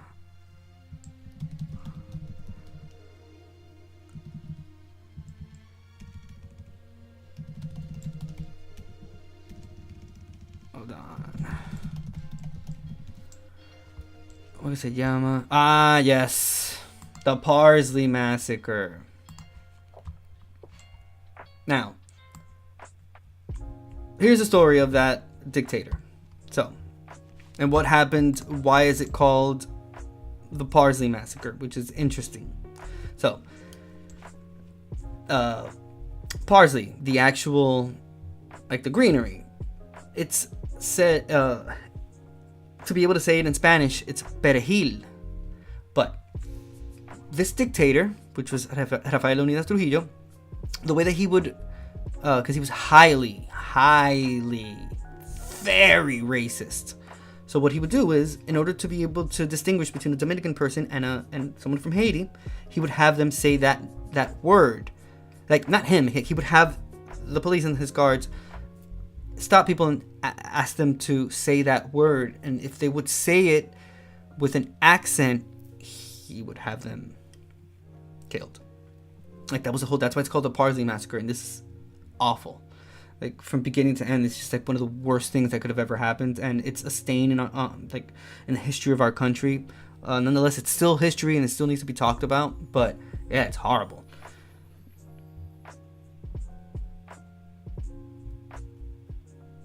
Oh yeah, con todo, cubano, puertorriqueño, todo. No sé, muchas superpotencias suben y llegan al poder y bajan. Muchos llegan muchos se quedan en el poder por mucho tiempo, pero si uno se fija en la historia y todo lo que ha pasado hasta este punto, eso mismo, la misma historia te contestará la pregunta que tú hiciste. Si China puede llegar a que gane como superpotencia. So yeah, just switching back to this. So okay, the Parsley Massacre was a mass killing of Haitians living in the Dominican Republic's northwestern frontier and in certain parts of the contiguous Cibao region in October 1937. Dominican army troops from different areas of the country carried out the massacre on the orders of Dominican dictator Rafael Trujillo. As a result of the massacre, virtually the entire Haitian population in the Dominican frontier was either killed or forced to flee across the border. Some died while trying to flee to Haiti across the Dajabon River that divides the two countries on the island. Dominican troops interrogated thousands of civilians, demanding that each victim say the word parsley, perejil. If the accused could not pronounce the word to the interrogator's satisfaction, they were deemed to be Haitians and killed. Yeah, history hurts and it sucks, but you have to face, like, history is important and crucial for the improvement of us human beings. Yeah, again, this is a stain for us Dominicans.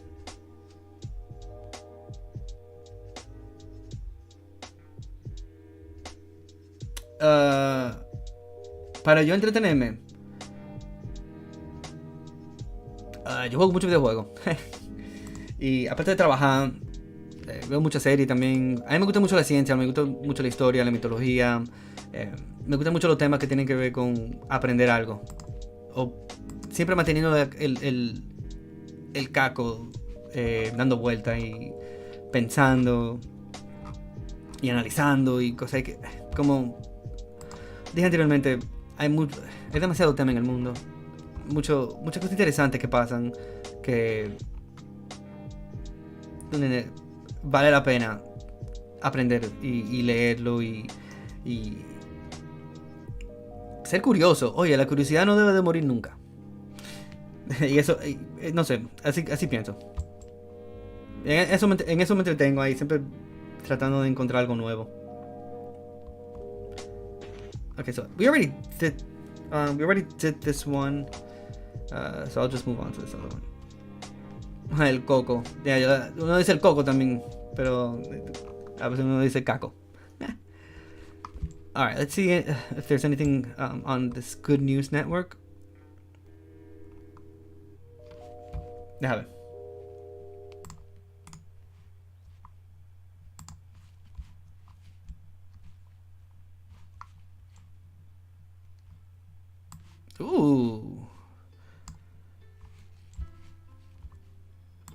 Más hermoso.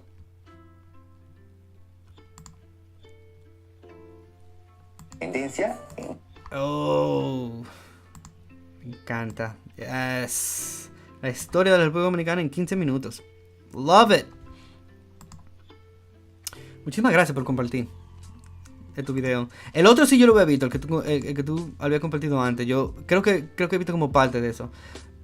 Pero este video sí yo no lo había visto para nada. El mapa de Sebas. Interesante. Lo voy a seguir esto.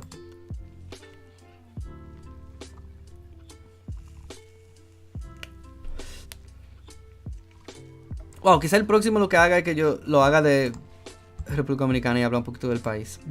Había hecho un episodio ya anteriormente, el año pasado, al principio del año pasado, sobre la República Dominicana, pero creo que voy a hacer otro. Porque es bastante interesante. Sí, no, yo lo estoy viendo ahora. No, yo lo veo todito, lo tengo grabado. Le di subscribe a la página de el mapa de Sebas. Y lo tengo los dos abiertos.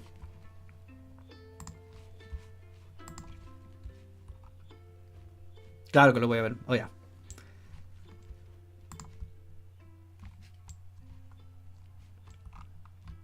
Siempre he pensado que ellos deben de hacer una miniserie así, como, pero algo realmente bien hecho. Una producción, ¿tú entiendes? High quality de las diferentes historias de países de Latinoamérica. Porque tanto como República Dominicana, la historia de Ecuador, por ejemplo, es súper interesante. La historia de El Salvador, de Chile, de Argentina, ¿tú entiendes? Pero hace como miniserie, como 6, 7 partes de cada uno, de un punto dentro de su historia que tenga que ver con ese país en específico. Y hace como una miniserie, pero algo extremadamente bien actuado, con una buena producción, que inviertan dinero en hacer como una buena serie de eso. Wow. Sería súper interesante. Okay, so going to Good News Network for a little bit. Scientists say exposure to microplastics in human bodies is not inflammatory. Okay, so we can obviously see microplastics here. And the name says it all. A really interesting, let me see if I can find it. Microplastics in food. So check this out. A 2020 study found microplastics and nanoplastics in fruit and vegetables sold by supermarkets and in produce sold by local sellers in Catania in Sicily, Italy. Apples were the most contaminated fruit, and carrots had the highest levels of microplastics among the sampled vegetables. So let's see, just out of curiosity, in the US. So other studies have found microplastics in beer, wines with polyethylene stoppers, rice, table salts, and honey. Microplastics can even be found in fruits and vegetables, like apples, broccoli, and carrots, with plants able to absorb nanoplastics through their root systems. Bruh.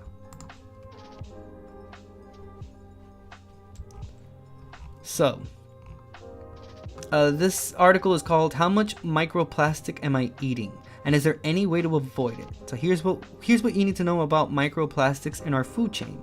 It was written by Ali Francis and it was published October 5th of 2022, and I'm reading off of the website bonappetit.com. And we consume these microplastics. Insane. So plastics pervade all aspects of the food chain. They're used to wrap our vegetables at the supermarket. They house tea leaves where we dunk into cups of hot water with abandon. They're even fed to animals. A suite of TikTok videos posted by a farm worker last year showed old grocery store food, including plastic-wrapped bread loaves, being ground up and mixed into food for pigs, who eventually became food for humans. Damn, I think I remember seeing that video. Let me see. Is it there? Will we be able to see it?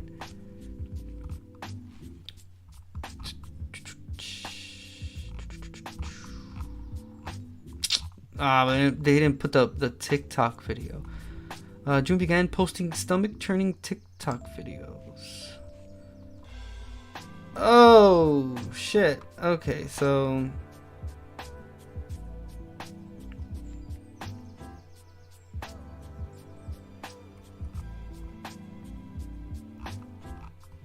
Oh, he took down the video.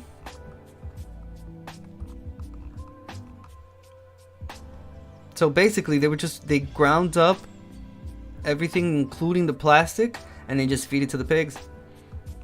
And this dude made a TikTok video about it. I can't find the video, but you can see here that there's like everything is like bread and stuff that's in bags. It's just converted into this dust that is then fed to pigs. Crazy. I remember seeing the video at some point.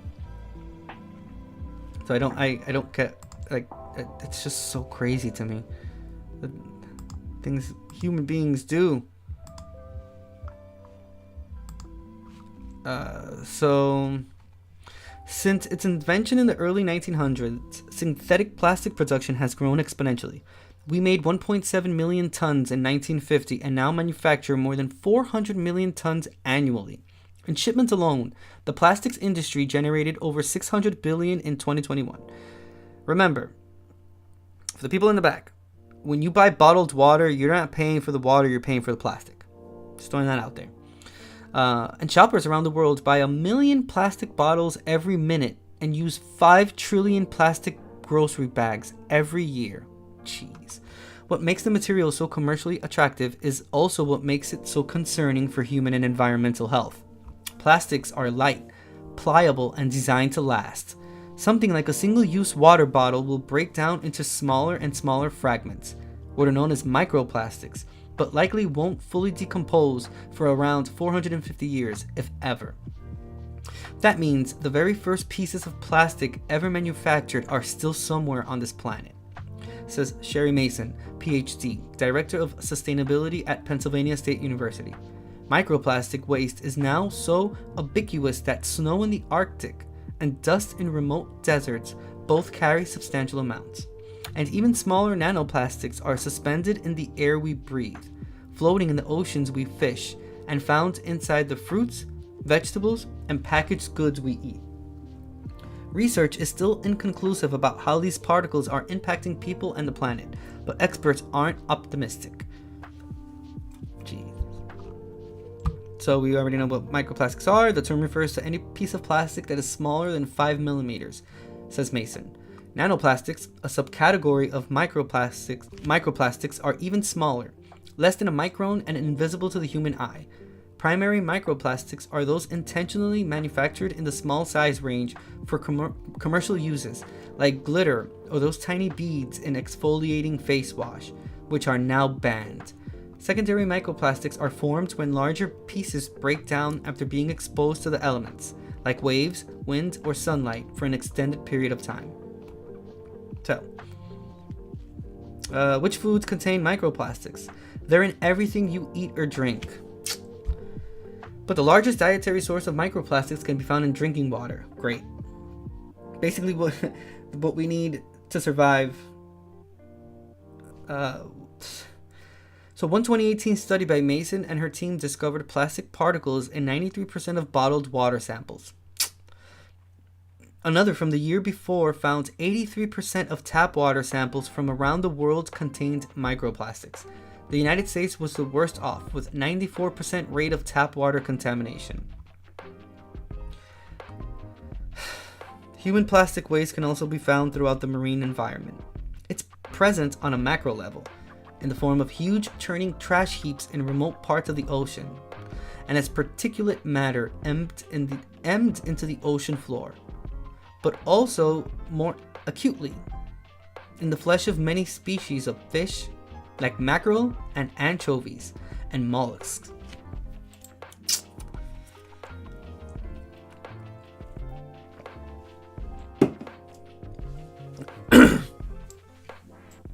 Because not only do you have to worry about the way animals are being raised and what they're being fed, you also have to worry about how the fruits and vegetables that you're consuming are being grown, what kind of pesticides are being put into that. Fuck, you have to worry about that. You even have to worry about it with the weed that you smoke. Like, you have to worry about, you know, the pesticides that they put in that as well, and the chemicals that it's put into the thing that you're smoking.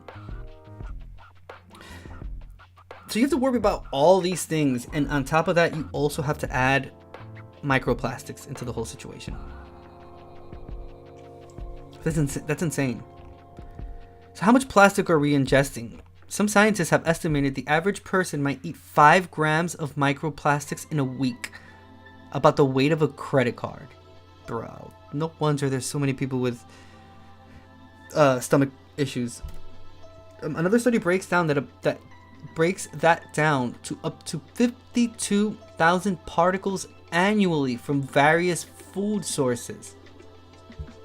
These figures, which only take into account microplastic particles, are likely underestimated, says Phoebe Stapleton, PhD, an assistant professor of pharmacology and toxicology at Rutgers University. Nano-sized plastic particles are significantly harder to identify and thereby quantify, so they're often unaccounted for. Wow. All these dietary plastic is showing up in our bodies. Research on human poop found 20 bits of microplastic in every 10 grams of excreta when testing 8 international samples. Bro. International.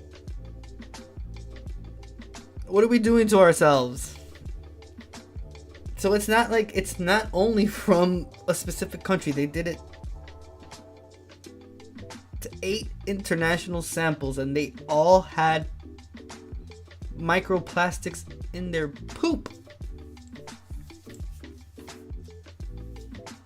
In your body. You're consuming that shit. That is crazy. Crazy. I'm telling you, it's human beings, if they would only realize that we live with this immense cloud of just like tragedy and bullshit and bad shit and grief and so much shit that we have to deal with as human beings on a daily basis, and it even goes down to the food that you eat. You're here thinking that you're eating this apple, dude, that's like supposed to be good for you, and that apple is filled with plastic. That's insane to me. That's crazy. I need to go to the bathroom. Hold on. I can't. I thought I was going to be able to make it. I'm not going to be able to make it. I'll be right back.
Bro, this camera. What the hell?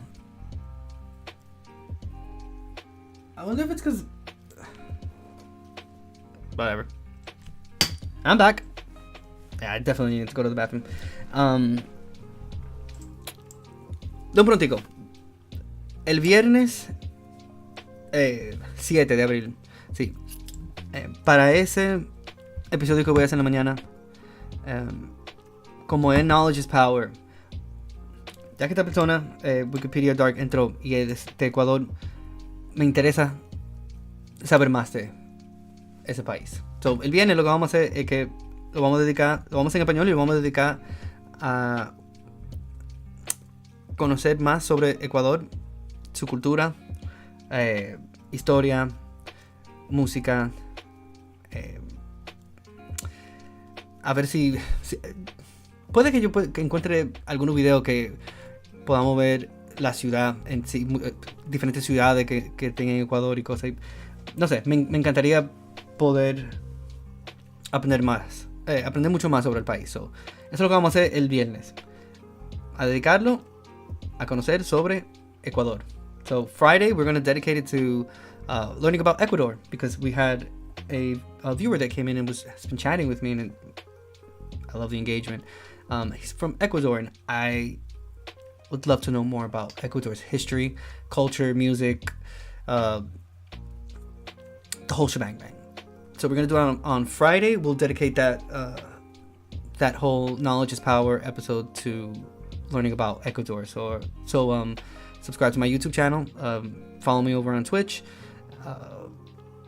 It's gonna be super interesting. Hell yeah. And I'm excited. Should have done this before. Debí de haberlo hecho antes, pero mejor comenzar ahora que nunca. I guess that's what they say. Better to start now than later. So, yeah, shout out to this viewer that came in and inspired that.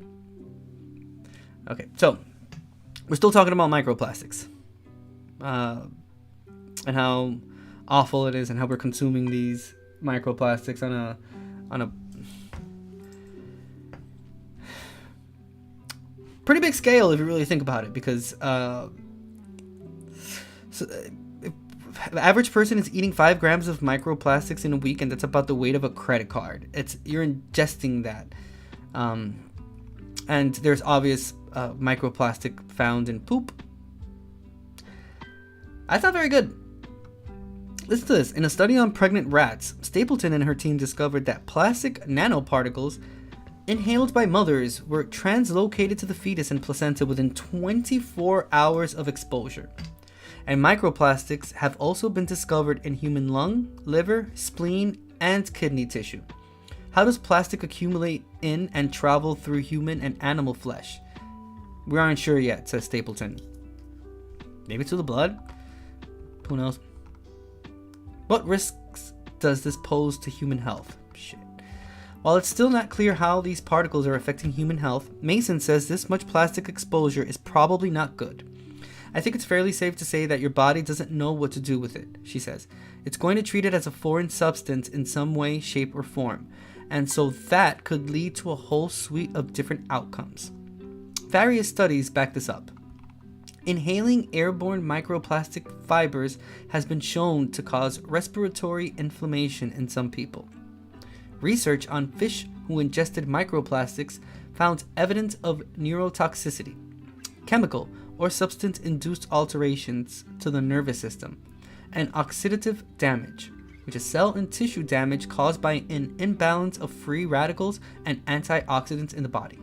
A 2020 study on male mice also discovered that ingesting microplastics can affect reproduction. Damn. And microplastics are known to contain endocrine disrupting chemicals, which can interfere with the body's hormones and potentially lead to brain, immune, and other health problems. Microplastics have also been identified as toxicological vectors. This means the particles can absorb additional chemicals on their surfaces before coming in contact with a human cell, says Stapleton. Hey, SG Freak, how are you doing today? Hope you're doing well, dude. Long time no see. Glad you're here. We're talking about microplastics in our foods and what it's causing us, the adverse reactions that are being caused in human beings because of it. Because it seems like a lot of our food does have like microplastics in them, and it's not good. Not good at all. Hope you're doing well as well, SG Freak. Hope your family's doing well too, and thank you for being here. I appreciate that. So it says, how can I eat less plastic? This is where we are in this world. Though microplastic is now omnipresent in our food system, Mason says there are still some ways we can limit exposure. Start by trying to avoid foods packaged in plastic, she says. Reusable totes and produce bags can replace plastic options at the supermarket. Okay, I understand that. I understand that perfectly. But if pigs are being fed microplastics when they are basically granulating bags that have product in it, like, you know, bags with bread in it or whatever it is, if everything is just being granulated and fed to pigs, like it doesn't really matter if you don't buy things that are wrapped in plastic or packaged in plastic, because if you eat meat like me, like we're not gaining anything. You still have to worry about the plastics that are found inside of the actual meat that you're eating, which is why being someone that I love meat, like that's my jam right there. You have to be very careful about where you purchase your meats from.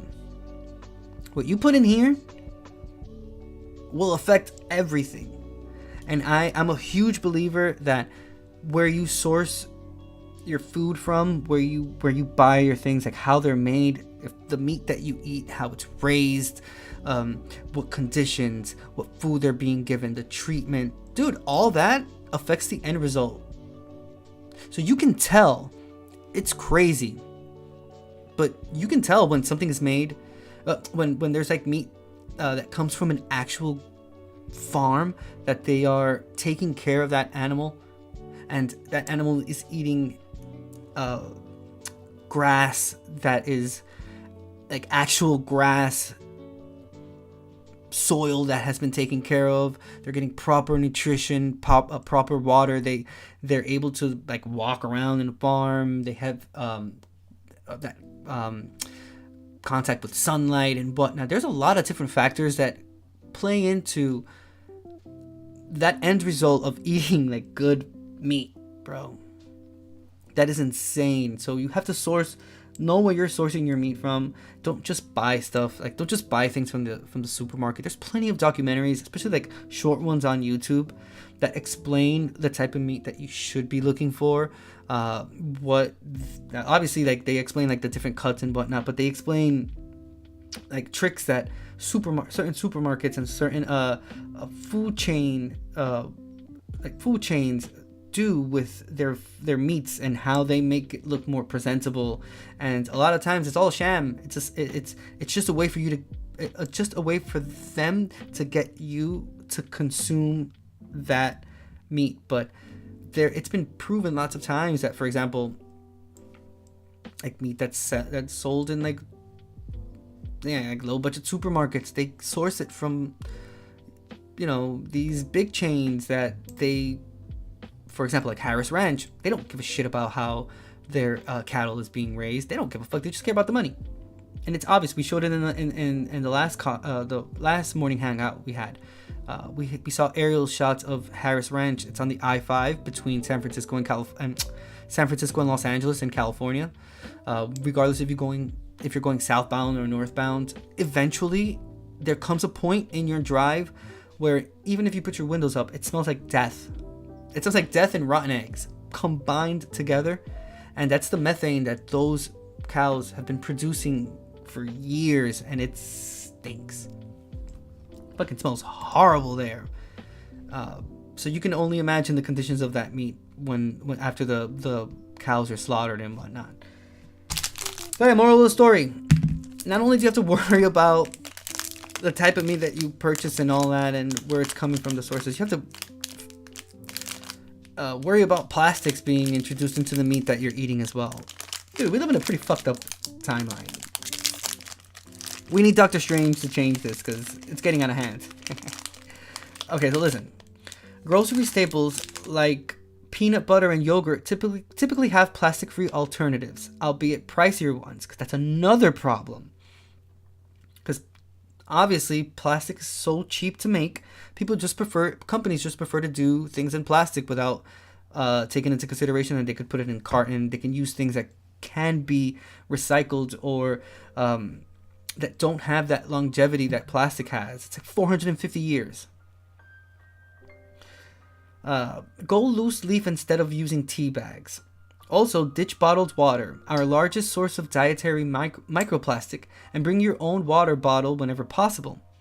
This advice depends on access to safe drinking water, something millions of Americans aren't guaranteed. Because on top of everything else, also, let's say for example, you live in New York City, you can't drink the water that comes out the faucet. Let's be real.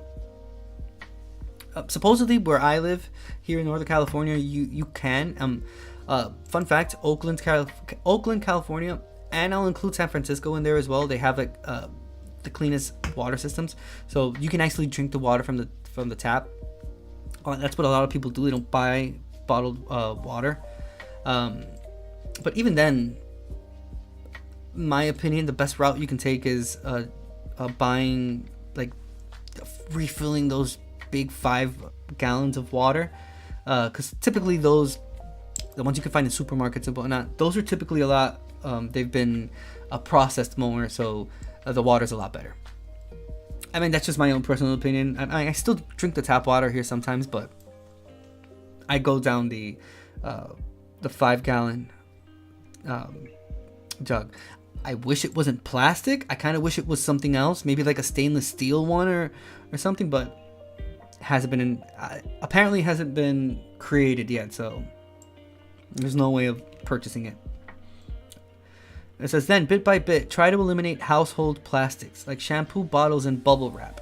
Every piece of microplastic that settles on our meals, contaminates our water, or lodges itself inside our apples ultimately came from people, Mason says. And so if we're cutting down our general usage of it, that impacts everything.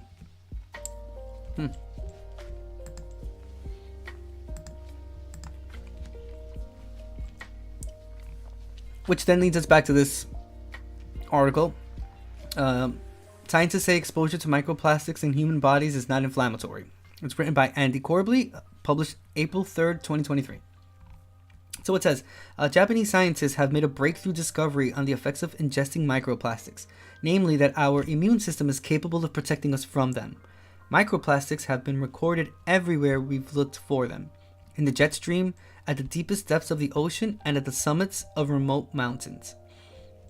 Trying to figure out the potentially toxic effects of microplastic exposure in our bodies, the scientists discovered that one of the same cellular signals that guide macrophages to remove dead cells from the body also guide them to remove microplastics.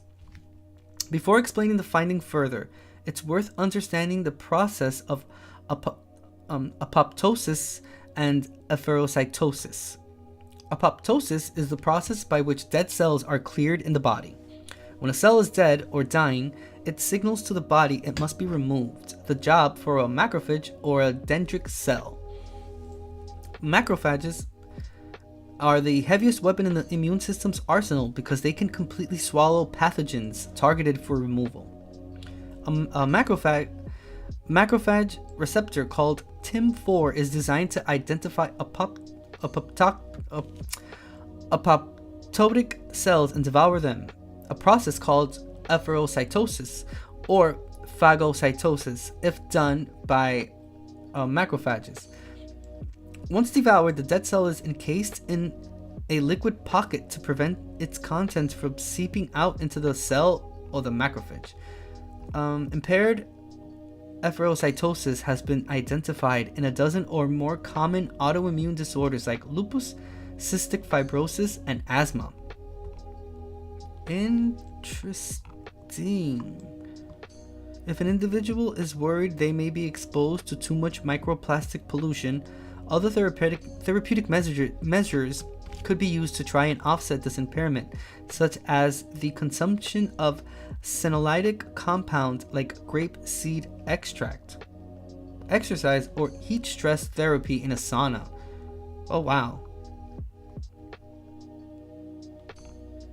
Interesting. Another method for reducing microplastic infection would be to get microplastic rated water filters on your taps and your shower head.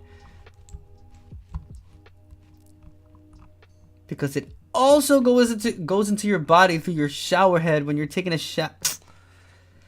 Dude, we're just screwed in every single way possible.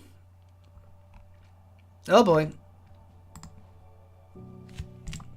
We have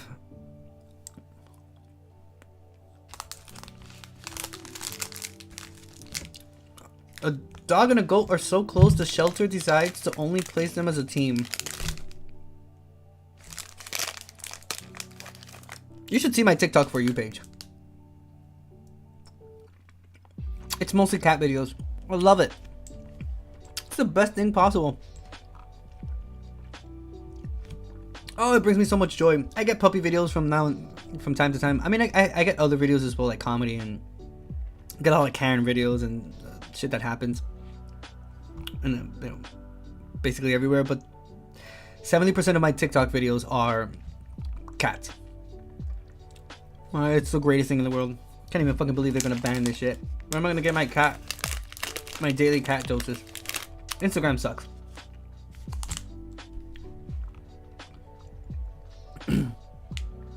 Is there a video? Wow, it's just a... Oh. So, this is also written by Andy Corbly, published April 3rd, 2023, and this is on Good News Network. So the workers at Wake County Animal Hospital were left scratching their heads when a dog named Felix arrived at their doorstep with a goat named Cinnamon. Dropped off by animal control who had taken them from a house whose owner had been hospitalized and had no one else who could look after them. Aww. They recognized pretty early these two were a special situation when they first tried to separate them. Cinnamon was very upset. She was bleeding and calling out to the dog. Jennifer Federico, director of animal services, told the Washington Post. She was so stressed and frantic that we realized this pair had to be kept together.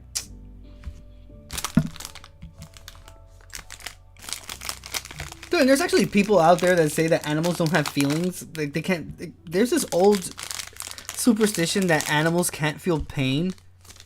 Like, where the fuck did you come up with this? Like, how did you come up with that? Like, someone that really doesn't like animals came up with that ridiculous assumption. And people just flowed with that shit. Because my parents used to tell me that. Back then, people disregarded animals a lot more. Jeez, and these people still do now, but I don't know. I feel like there's a lot more understanding of animals and the importance of having a pet and all the benefits that can bring you. Because it's a lot. It's plenty of benefits. I love my cat. I would, yeah. I'll just leave it at that. I love that damn animal. Generally, the shelter doesn't take in farm animals, and after 10 days, they served notice to the previous owner that it was time to come take his animals back. He never did. At this point, the shelter assumed ownership and needed to print up a very strange adoption notice. Felix and Cinnamon spent every hour together at the shelter except for when they ate. Cinnamon hates being apart from Felix, but if they ate side by side, the big American Bulldog mix would eat all her food. Bro, that's so cute. Cinnamon likes nothing more, says Federico, than cuddling with Felix or romping around in the dog yard, even though it's just AstroTurf. Felix is capable of spending time away from his goat pal, but when he returns, always begins to give Cinnamon a bath with his giant bulldog tongue. It's a weird duo, but it works for them, Federico said. Who are we to judge? They obviously love each other. The shelter wrote up a Facebook post in an attempt to find a home for the pair, which attracted so much attention they had to pause the comments while they worked with several rescue offers who had farm and facility to provide a good home to what the shelter billed as a bonded pair. Dude, my heart. The Facebook thread was updated on March 25th to inform that a home had been found for Cinnamon and Felix. Yay! The shelter knew they had to stay together, and fortunately, they found someone who agreed. Federico and her team wished them many happy years of friendship. Bruh. Friendship.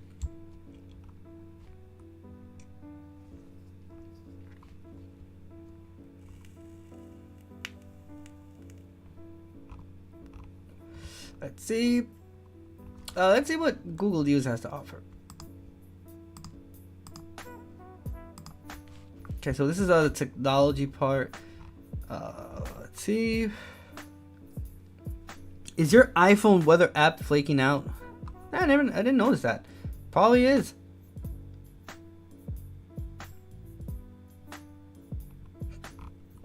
Let's see.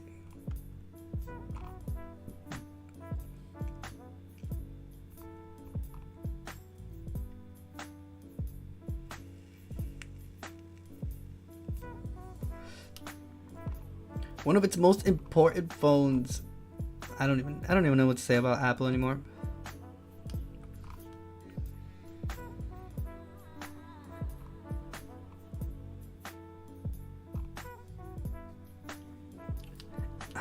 Apple's Tim Cook says kids need hard rails against too much screen time.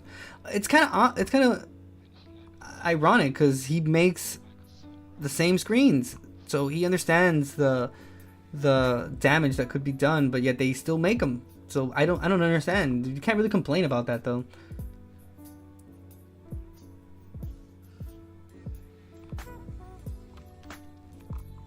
Minecraft Legends. Oh, this is all for Game Pass. It's actually what I'm playing now, Ghostwire Tokyo.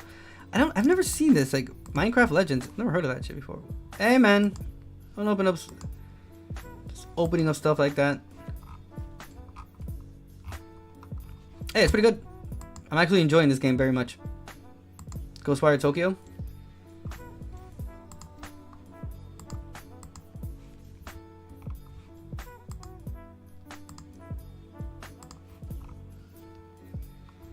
Okay, let's see what's going on in the world of science.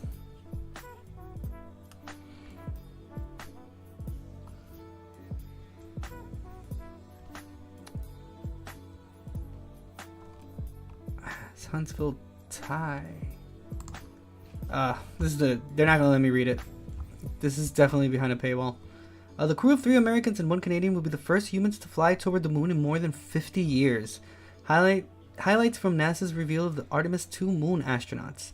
I wonder if this is the one that they changed the suits for. Like they were supposed to be like black now, I guess. Let's see. Hopefully it'll have. It'll probably will. I'll mute it because I don't want to copyright shit.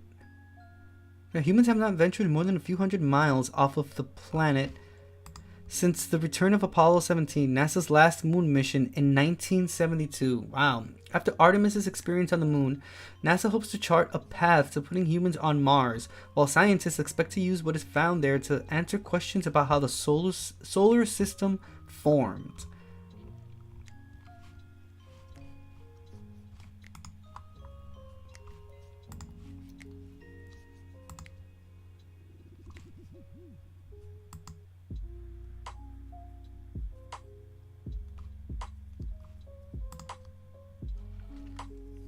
Okay, the astronauts Wade Wiseman, Christina Koch.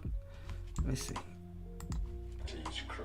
She's an engineer who got her start at Goddard and is no stranger to breaking records, logging the longest continuous space flight ever by a woman. Your mission specialist, Christina Hammett-Koch. Woo!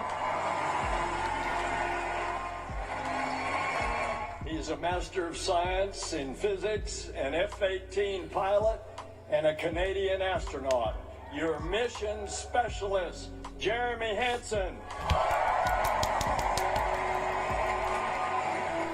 Nice. He's a naval aviator and test pilot that's flown over 40 different aircraft. Wow. Most recently, the first operational commercial crew mission. Your Artemis II pilot, Victor Glover.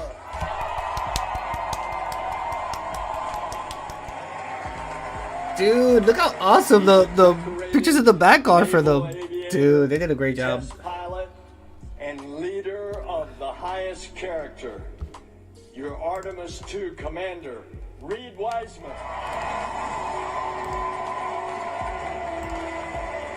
Each of these adventurers has their own story, but together they represent our creed, E pluribus unum, E out of many, pluribus one. unum. Wow. How awesome is that?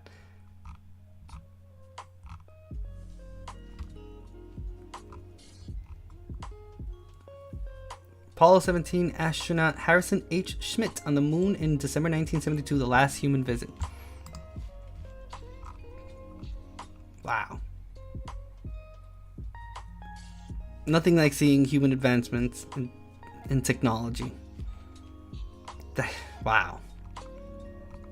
On December 14th, 1972, two men woke up on humanity's last day on the moon. Again, I'm reading from the New York Times. Nobody would be back to the moon anytime soon. Plans for additional Apollo missions had been scrapped 2 years earlier. A few minutes ahead of their scheduled wake-up time, two NASA astronauts, Eugene A. Cernan and Harrison Schmitt, called home from Apollo 17's smelly, dust-strewn lunar module to croon "Good morning" to you down to Earth.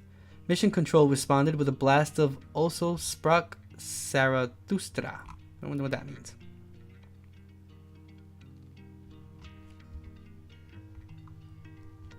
Okay.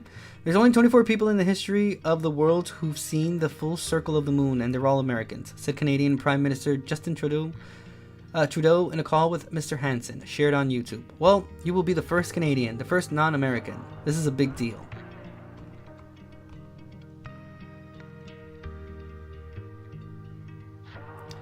Nice. Yes, they are using the new black suits. Yes.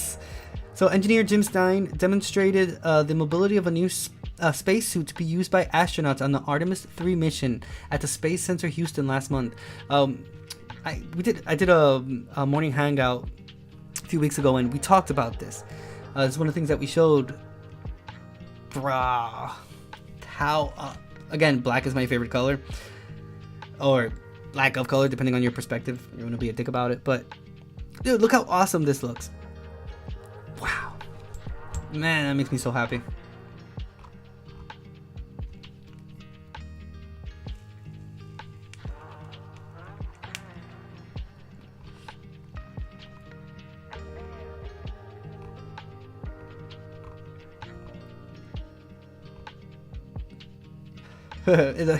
In the words of Michael Scott, Canada. The space program in Canada may not have a whooping budget, but it does have one thing that other countries don't: a spot aboard NASA's Artemis II mission to the moon.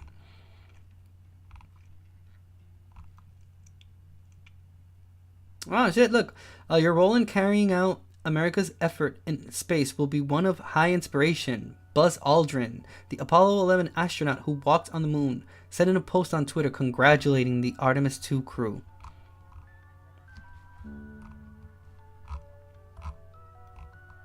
Nice.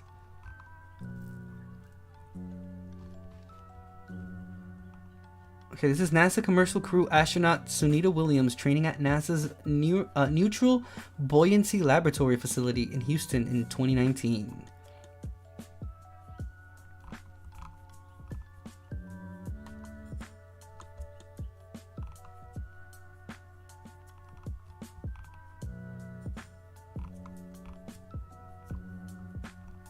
This is when NASA launched an Artemis rocket towards the moon.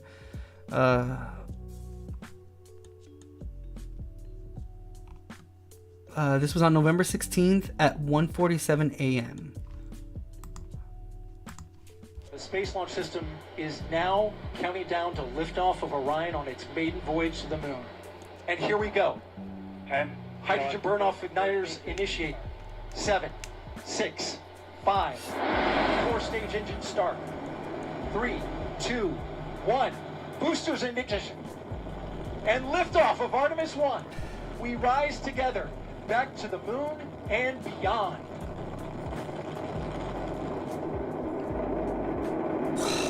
Shit, dude. Wow.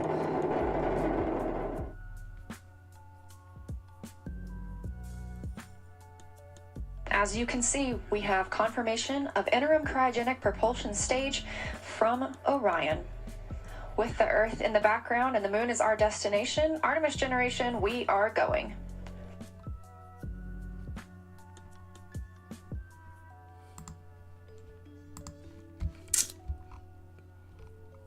That is so awesome. That is so cool. Jeez.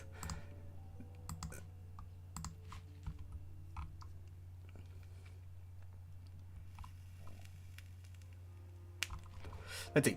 Only monkeys with opposable thumbs fell for this classic magic trick. This was posted on Gizmodo.com, published 3 hours ago. Today, April 4th, 2023.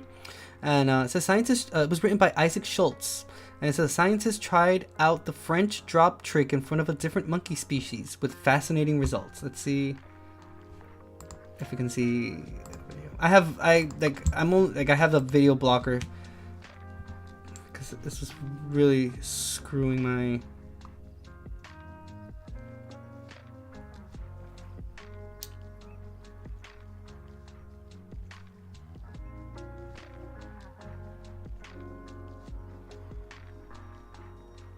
Okay, it's a squirrel monkey falling for a French drop. Huh. So a team of researchers performed magic tricks for several species of monkey, and they found that the animal's gullibility may depend on the structure of their hands.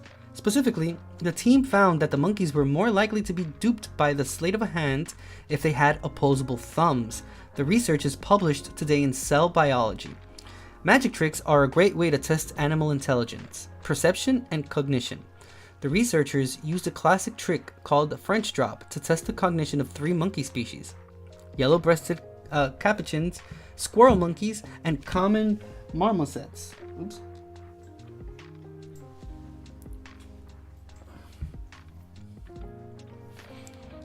Okay, so the former 2 species, which are the squirrel monkeys and common marmosets, have opposable thumbs. The former 2 species, the yellow-breasted capuchins and the squirrel monkeys have opposable thumbs, while marmosets do not. The magic trick requires an opposable thumb, and the idea here was to test whether having the manual capability to produce an action, such as holding an item between finger and thumb, is necessary for predicting the effects of that action in others, said Elias Garcia Pellegrin, a cognitive scientist at the National University of Singapore, in a University of Cambridge release. After several performances of the trick, the research team found that the primate's morphology determined whether they were hoodwinked, bamboozled — I love that word, bamboozled, gotta bring that one back — led astray, run amok, and flat amok and flat out deceived by the monkey shins. The French drop is an old trick, one you may recall from birthday parties as a kid. The performer shows the audience a small object, like a coin, held with the back of their hand facing the crowd, with the fingers pinched together and pointed toward the sky. Then, the performer uses their other hand to conceal the object, and mimes taking it, but truly lets the object fall into the palm of the original hand. Then, the audience is typically asked to figure out where the object is. The illusion leads people to believe the object has changed hands, when it hasn't. Key to the deception is the concealment of the thumb of the second hand, hidden behind the other fingers. For the recent experiment, the coin was replaced with a treat: peanuts for the capuchins, mealworms for the squirrel monkeys, and marshmallows marshmallows for the marmosets. That's weird. The Capuchins and squirrel monkeys overwhelmingly fell for the trick, 81% and 93% of the time, respectively. But the marmosets did not. They were only hoodwinked 6% of the time. Oh shit. Okay, so we have one down here. Let's see. The Capuchin is wise to the power drop. There you go. Let's see that one more time. Hold on, let me put it up a little bit. Look, watch.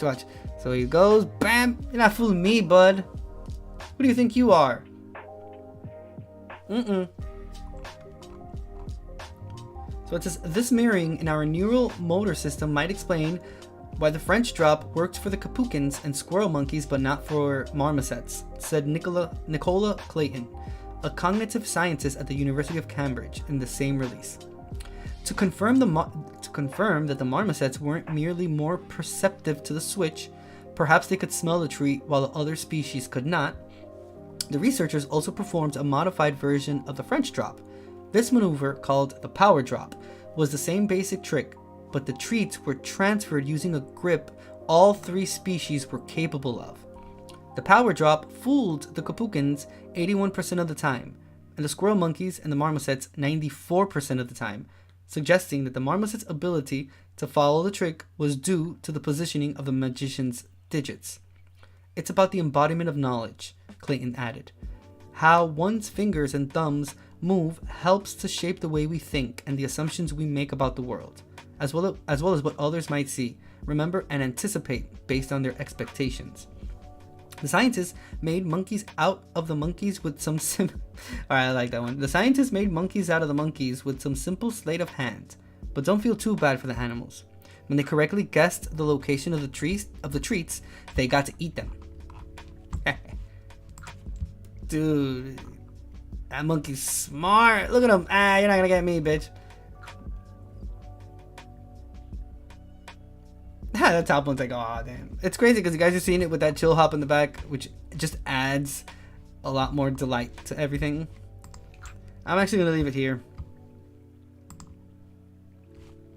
for today. Wow, this was another great episode. Another great King Angel Show live stream.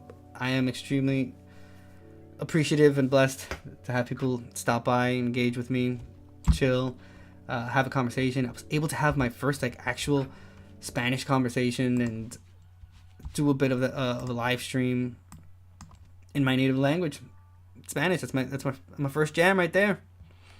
Shout out to all my Hispanics. So again, Friday we will be talking about Ecuador. We're going to learn all about Ecuador, learn about its history, its culture, its people, music, the whole shebang bang. We're going to dedicate two and a half hours to try to just smother ourselves with so much Ecuadorian information that we might as well just call ourselves Ecuadorians after that point. So that's the name of the game, and it's gonna be in Spanish, so it's gonna be extremely interesting. Please stop by. I'll do it actually kind of mix between both, but it'll mostly be in Spanish. I might do it again in English as well, just to be able to do it for both sets of language speakers. Yeah, extremely blessed to be in front of a camera. I enjoy doing this very much. It has its extreme up and downs, but I'm grateful to be here. I appreciate you guys stopping by. Wikipedia Dark, SG Freak, Meek Spicin, who basically started the whole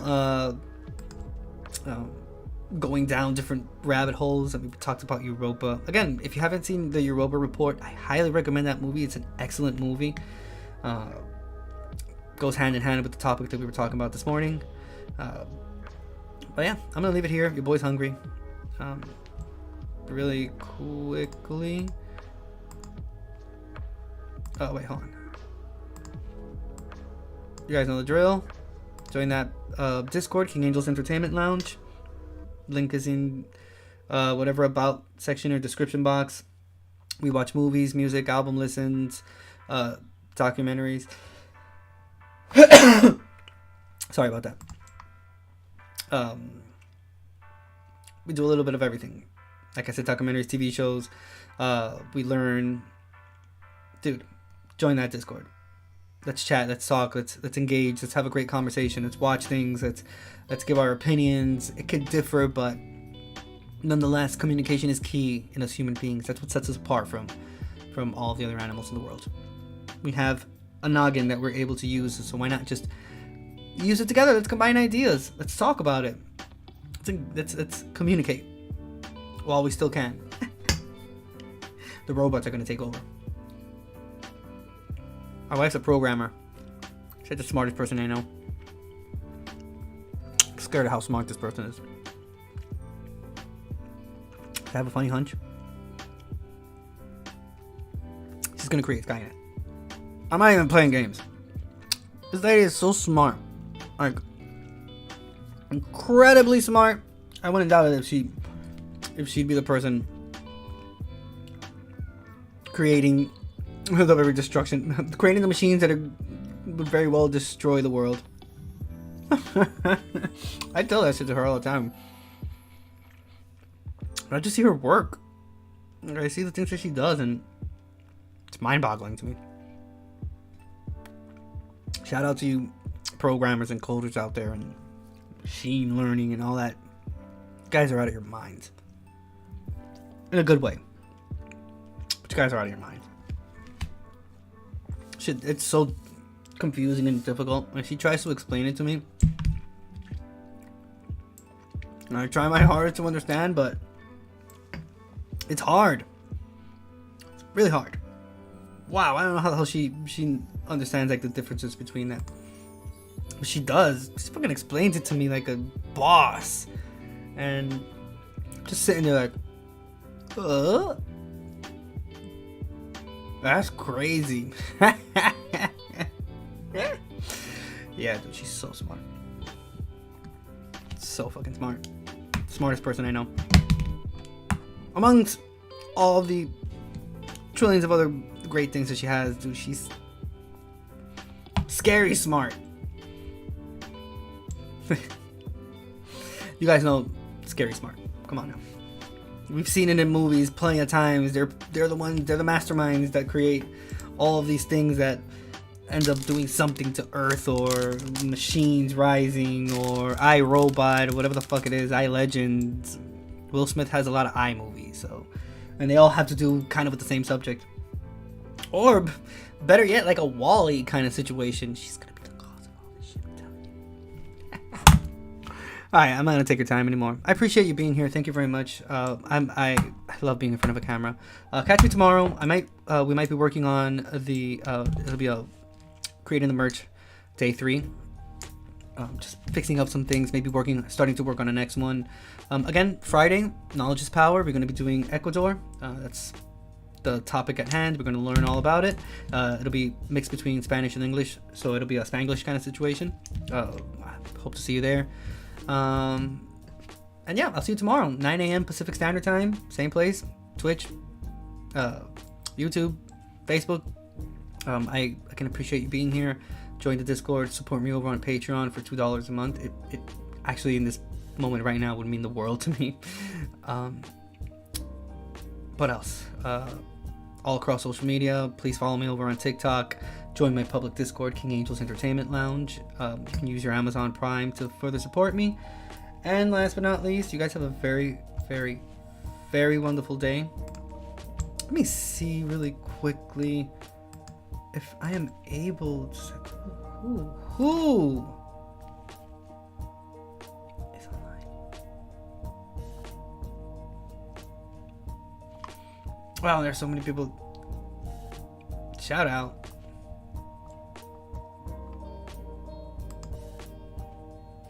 Alright. You guys have a very wonderful day. Like I said, thank you so much for stopping by. This is the King Angel Show. Peace.